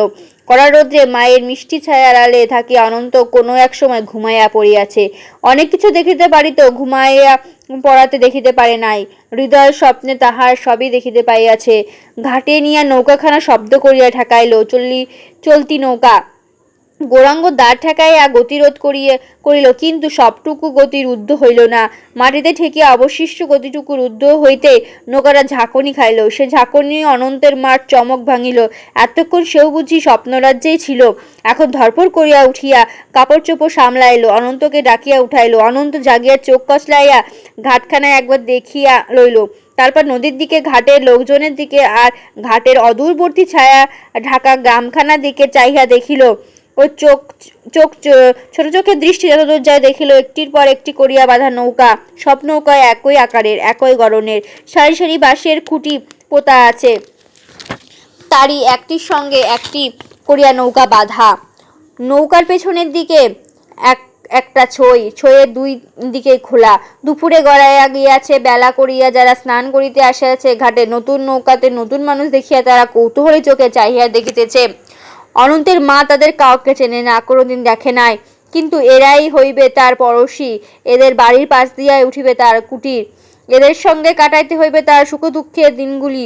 পারে উঠিয়া দৈনন্দিন কাজকর্মের এদেরই সঙ্গে সে মিশিয়া যাইবে। তবে খুব আনন্দ হইল, এরা যেন কত আপন। সে ছোট ঢেউয়ের তীরে আসিয়া মাথা রাখিতেছে। আমার বুকের ঢেউ বুঝি ওই নারীদের বুকের মাথা রাখিবার জন্য উদ্দাম হইয়া উঠিয়াছে। একটা পাগলকে ওই বুড়াবুড়ি টানাটানিতে ঘাটের দিকে লইয়া আসিতেছে। পাগল একটা যুবক, হয়তো সুন্দর ছিল, এখন কদাকার হইয়া গিয়াছে, হাড় দেখা দিয়াছে, চামড়ার ঘড়ি উঠিয়াতেছে, বিড়বিড় করিয়া কত কিসে বকিতেছে, বুড়া বুড়ির হাত ছাড়াবার জন্য হুমড়ি খাইয়া পড়িতেছে। বুড়ো তার শীর্ণ হাতখানা তুলিয়া গায়ে সব জোরে একটি করে ঠাস ঠাস পাগলটাকে মারিতেছে। মার খাওয়া পাগলটা কাকায়া উঠিতেছে, কিছুতেই জলে নামিবে না, তারাও জলে না নামাইবা ছাড়িবে না, স্নান তাকে করাবেই। পাগলের গায়ে এবার যেন হাতির জোর আসিল, এক ঝটকায় বুড়োর হাত ছড়াইয়া দৌড় দিতে যাইতেছিল সে। হাতের কাছে একখণ্ডি কঞ্চি পাইয়া বুড়ি সপাং সপাং করিয়া পাগলটাকে মারিল। পাগল এবার গলা ছাড়িয়া কাঁদিতে লাগিল। বুড়োর চোখে জল আসিয়া পড়িয়াছে, বুক জোড়া নিঃশ্বাস ফেলিয়া সে আক্ষেপ করিতে লাগিল, হায় রে বিধাতা, হায় রে উপরওয়ালা, এ কি করিলে, কোন পাপে তুই আমায় শাস্তি দিলি? সাধ করেছিলাম জোয়ান পুতের কামায় খামু, তারে বিয়ে শাদি করামু, বউ ঘরে আনবু, নাতি কোলে নিমু, হায় রে আমার কপাল। বুড়ো ছেলের গলায় জড়াইয়া ধরিয়া ভেউ ভেউ করিয়া কাঁদিয়া উঠিল, আর ছেলেও বাপের গলা জড়াইয়া একখানা বিলাপ করিতে করিতে জল নামিল। কাঁদিতে না কেবল বুড়ির, হয়তো তার মা, কিন্তু কি পাষাণ, সব কান্না তার শুকাইয়া গিয়া বুঝি বা জমাট বাঁধিয়াছে। সে কেবল দুই হাতে জল তুলিয়া গামছা দিয়া পাগলের দেহটা ঘষিয়া দিতেছে। ঘাটের নারীরা স্তব্ধ হইয়া দেখিতেছে, তাদের দৃষ্টিতে দরদ ঝাঁপিয়া পড়িতেছে, কারো কারো চোখে সজল হইয়া উঠিতেছে। অনন্তের মার মনে হইল এই সকল নারীর সবাই তার আপন। ওদের বুকের মধ্যে মাথা রাখিয়া সেই পাগলটার দিকে দরদ ভরা দৃষ্টিতে তাকায়। সেও ঘরে যাওয়ার কথা ভুলিয়া পাগলের দিকে জল ভরা চোখে চাইয়া থাকে। ইচ্ছা হলে পাগলটার গলা জড়াইয়া ধরিয়া সেও খানিক গলা ছাড়িয়া কাঁদে। অনন্তের মা অনন্তকে শক্ত করিয়া বুকে চাপিয়া ধরিল। এ গায়ের একজন নতুন বাসিন্দা আসিয়াছে, খবরটা যারাই পেল তারাই খুশি হইল। মালোপাড়ায় সবচেয়ে যে ধনী ছিল তারই গিন্নি কালোর মা ছেলেদের বলিয়া একখানা পোড়ো ভিটি কম দামে ছাড়াইয়া দিল। ছেলেমেয়েরা হইচই করিয়া তার আগাছা সাফ করিল, তারপর পাড়ার 5 জন মিলে তার ওপর একখানা ঘর তুলিয়া দিল। নতুন ঘরে অনন্তদিকে রাখিয়া একদিন দুই বুড়ো বিদায় হইল। বিদায় দিতে ঘাটে আসিয়া অনন্তের মা অনেকক্ষণ আত্মসম্বরণ করিয়াছিল। ঘাটের মেয়েদের কাজ ফেলিয়া এই বিদায় দৃশ্য দেখিতেছিল। তাদের নৌকাখানা মাঝ নদীতে পড়িয়া আগাইয়া চলিতেছিল। এইটুকু পথ গিয়া বুঝি দুই বুড়ো শ্রান্ত হইয়া পড়িয়াছে। দাঁড় বাইতে বাইতে হাতের কবজি তারা কি কপালের ঘাম মুছিতেছে। অনন্তের মার মনে হইল তারা ঘাম মুছিবার ছল করে দুজন চোখে জল মুছিতেছে। নৌকা আর দূরে সরিয়া যাইতেছে, আরো দূরে। অনেক ছোট দেখিতেছে নৌকা খানেক। মানুষ দুজনকে এবার দেখিতেছে অনেক অনেক ছোট, যেন দুটি শিশু, যেন চাঁদের দেশের দুটি শিশু। যাত্রাগানের বুড়োর পোশাক পরিয়া নাও বাহিয়া চলিয়াছে। এ জগতে নয় তারা কেন আসিয়াছিল, আর থাকিবে না। ক্রমে উপরে উঠিয়া ছোট হইয়া যাইতেছে, এখনো মিলাইয়া যাইবে। অনন্তের মার এবার কাঁদিয়া উঠিল, হয়তো মাটিতে পড়িয়া লুটাইয়া কাঁদিত। এই সময় একজন কে আগাইয়া আসিয়া তাকে ধরিয়া ফেলিল। অশ্রুভরা চোখ তুলিয়া দেখিল সে তার সমবয়সী, তারই মতন সেও জনার বিধবার বেশ। পাড়ার কৌতূহলী নারীরা বলাবলি করে সে কে, কোন দেশে বিয়া হইয়াছিল, ছেলের বাপ কবে মরিয়াছে, ছেলে কখন পেটে, না কোলে না হাঁটিতে শিখিয়াছে।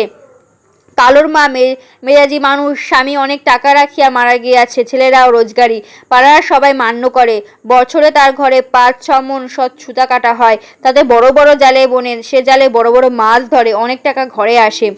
সেই কালোর মারও কৌতূহল হয়। সকালে একবার দেখিয়া গিয়াছে, বিকালেও দেখিতে আসিল। কথাটা কি করিয়া তোলা যায় ভাবিতে না পাইয়া শুধু বলিল, কিলা মা, তোর মা আবাগি কি আমার মতো? হ মা, ঠিক তোমার মতো আছে। জানি না তো মা। কপাল, ঘর বানাইতে তাহাদের সম্বল ফুরাইয়া গিয়াছে, বাকি দিন কিভাবে কাটিবে? কালোর মা চলিয়া গেলে সে তাই ভাবিতে বসে, কিন্তু লোকে তাকে ভাবিবার অবকাশ দেয় না। একটু পরে একদল বয়সী নারী আসিল। কালো বরণের বাড়িকে বড় বাড়ি বলে, তাই বাড়ি আর এ বাড়ির মাঝখানে একটি বাঁশের বেড়া। সেই বেড়াতে কাপড় শুকাইতে দিয়াছিল, সেখানে আনিয়া বিছাইয়া দিবে কিনা ভাবিতেছে। তারা ভাবাভাবেই অবসর না দেয়া মাটিতে বসিয়া পড়িল। একজন বলিল, পান আনো মা। আরেকজন বলিল, তামুক খাওয়া আছে নি, হুক্কা কলকি তামক আছে নি? অনন্তর মা মাটির সঙ্গে মিশে যাইতে থাকে, তার ঘরে এসব কিছুই নাই। একজন কোমর হইতে সুচারু কাজ করে একটি ছোট রঙিন থলে বাহির করিয়া হাতে হাতে পান বাটিয়া দিল। অনন্তের মাকেও একটা পান লইতে হইল। সে নারীর দাঁতগুলি পানে কালো বর্ণ, 2-3টে পান গালে পড়িয়া আঙুলের ডগায় অনেক চুন লাগাইল। চিবানোর ফাঁকে ফাঁকে তারাই খানিকটা দাঁতে লাগাইতেছে। মুখখানা হইয়াছে টকটকে লাল। অনন্তের মা অবাক হইয়া তার দিকে চাহিয়া রহিল। কি দেখছো মা? অবাক হইয়া। আমি খুব বেশি বটপাতা খাই না। আমি আর কই খাই, আমার শাশুড়ি যাক আর বটপাতা খায় তো। বটপাতা? অনন্তের মা বিস্মিত হইয়া জিজ্ঞাসা করিল। সে নারী সঙ্গিনীর দিকে ইঙ্গিত করিয়া কথাটা সে বুঝাইয়া দিল। ও তাউনের শ্বশুরের নাম পাণ্ডব। পান কইতে পারে না, পানের কয়ে বটপাতা। আর তামুক খাইতো আমার শ্বশুর। মাথায় এক ঝাঁকড়া বাবরি চুল, যমদূতের মতো চোখ। আমরা ডরাইতাম। সারিন্দা বাজাইতো আর তামুক খাইতো। আর আমার ননদের শাশুড়ি জামাই আইলে তারে ঠকান চায়, পান সাজাইতে কইতো, পান খাও রসিক জামাইয়ের কথা কও ঠারে, পানের জন্ম হইল কোন অবতারে, যদি না কইতে পারে পানের জন্ম কথা, ছাগল হইয়া খাও শেওড়া গাছের পাতা। খাইতো কোন জামাই পান তার সামনে? এইসব হাসি ঠাট্টা কথাতে অনন্তের মার মন বসে না। বয়স হইয়া রঙ্গিনীরা তার মন পায় না। মনে করে এ নারী অনেক দূরের, এ তো এক মুঠো মেয়ে, তাকেও দলে পাইবে না, এত দেমাক। কিন্তু অনন্ত উহাদের মুখের দিকে চাইয়া থাকে। এরা বুঝি রূপকথার দেশের, এদের মনে মনে অনেক গল্প জমা আছে, বলিলে কোনোদিন ফুরাইবে না। একজন গল্পের ঝাঁপি খুলিল। আমার শ্বশুরের অনেক ইচ্ছা আছে, তুমি খেলা জানো তো?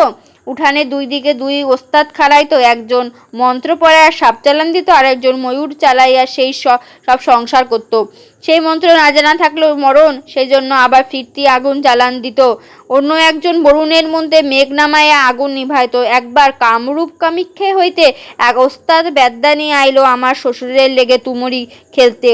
প্রথম খেলা হইল গাঁয়ের এক ওস্তাদের লগে। বেদ্যানি শস্যার মধ্যে মন্ত্র পড়াইয়া ওস্তাদের পলান টিপা ধরল। বেদ্যানি এই সরসা বান্ধা গিরোর মধ্যে টিপা দেয়, আর ওস্তাদকে নাক দিয়া গলগল কইরা রক্ত পড়ে। ওস্তাদ আর পাল্টা মন্ত্র জানতো না। আমার শ্বশুর আছিল কাছেই। বেদ্যানিরে এক ধাক্কায় মাটিতে ফালাইয়া শস্যা বন্ধন খুইলা ওস্তাদেরে বাঁচাইল। বেদ্যানি রাইগা আগুন কইল, বাপের বেটা হও তো মারলাম ভীমরুলে, বান বাঁচাও নিজেরে। আমার শ্বশুর ধুলোবৃষ্টি বানে সব ভীমরুলের কানে কইরা দিল। আমার পাল্টায় এমন এক বান মারল, বিদ্যানির বিন্ধনের শাড়ি কেবল উপরের দিকে ওঠে, কেবল ওপরের দিকেই ওঠে। দুই হাতে যতই নিচের দিকে টাইনা রাখতে চায়, শাড়ি যতই ফারাত কইরা গিয়া উপরেই ওঠে। শেষে বেদ্যানি এক দৌড়ে তার নাওয়ের ভেতরে গিয়া লাজ বাঁচাইল। আর বলা হইল না, কালোর মা আসিয়া আসর ভাঙাইয়া দিল। সূর্যের উদয়ে যেমন আধার সরিয়া যায়, কালোর মার আবির্ভাবে তেমন গল্পবাজ নারীরা বেলা বেশি নাই এই অজুহাতে সরিয়া পড়িল। বেলা কালোর মারও বেশি নাই। তিন বউ সারা রাত সুতা কাটিয়া শেষ রাতে শুইয়াছিল। অল্প একটু ঘুমাইতে কালো বরণের জালে যাওয়ার সময় হইল। ভোর রাতে রোজ এর জাল লইয়া নদীতে যায়। বেচারি বউরা কি আর করে? স্বামীর পাশ হইতে উঠিয়া কেউ তামাক টিকরাই ডিবা, কেউ মালসা খুলুই জালের পুটুলি হইতে নিয়া বাহির হইয়া পড়ে। ততক্ষণে ফর্সা হইতে থাকে, পাখপাখালিও ডাক শুরু হয়। কালোর মা যতদিন বাঁচা আছে এই সময় বউদের উঠিতেই হইবে। সকল বাড়ির বউদের আগে কালোর বাড়ির বউদের স্নান করিয়া আসা চাই। তারপর পূর্বের আকাশ রাঙা করিয়া সূর্য উঠিলে ৩-৪টি পর ভিটাতে জালের ঘেরা দিয়া আগের দিনের মাছ শুকাইতে দেওয়া চাই। কালোর মতো ততক্ষণে তরুণ রোদ গায়ে লাগাইতে লাগাইতে তিতাসের পাড়ে গিয়া বাজারের ঘাটের দিকে মুখ করিয়া দাঁড়ায়। রাতের জেলেদের মাছে ভরা নৌকাগুলি বাজারের ঘাট ছাড়িয়া ফেলে। তার ওপর শত শত ব্যাপারে ওঠানামা করে, শোরগোলের অন্ত থাকে না। তাদেরই একজনের কালো বরণের দৃষ্টি আকর্ষণ করিয়া বলে, তোমার মা দাঁড়াইয়া আছে। মার দাঁড়াইয়াবার ভঙ্গিটা রাজস্বিক, অল্পতেই চোখে পড়ে। কালো বরণের ভাই এক দৌড়ে এক ঝাঁক মাছ মার হাতে দিয়া যায়। বাড়িতে আনিলে পরে কোটার ধুম। 2 বেলা রান্নার মাছ রাখিয়া বাকি মাছ সেই জালের তলাতে রাখিয়া আসে। সারা গায়ের কাক তখন মালোপাড়ায় ভিড় করে। এ পাড়ার আসিয়া ডাকে, ও এদেরও বেহাপনা বাড়ে।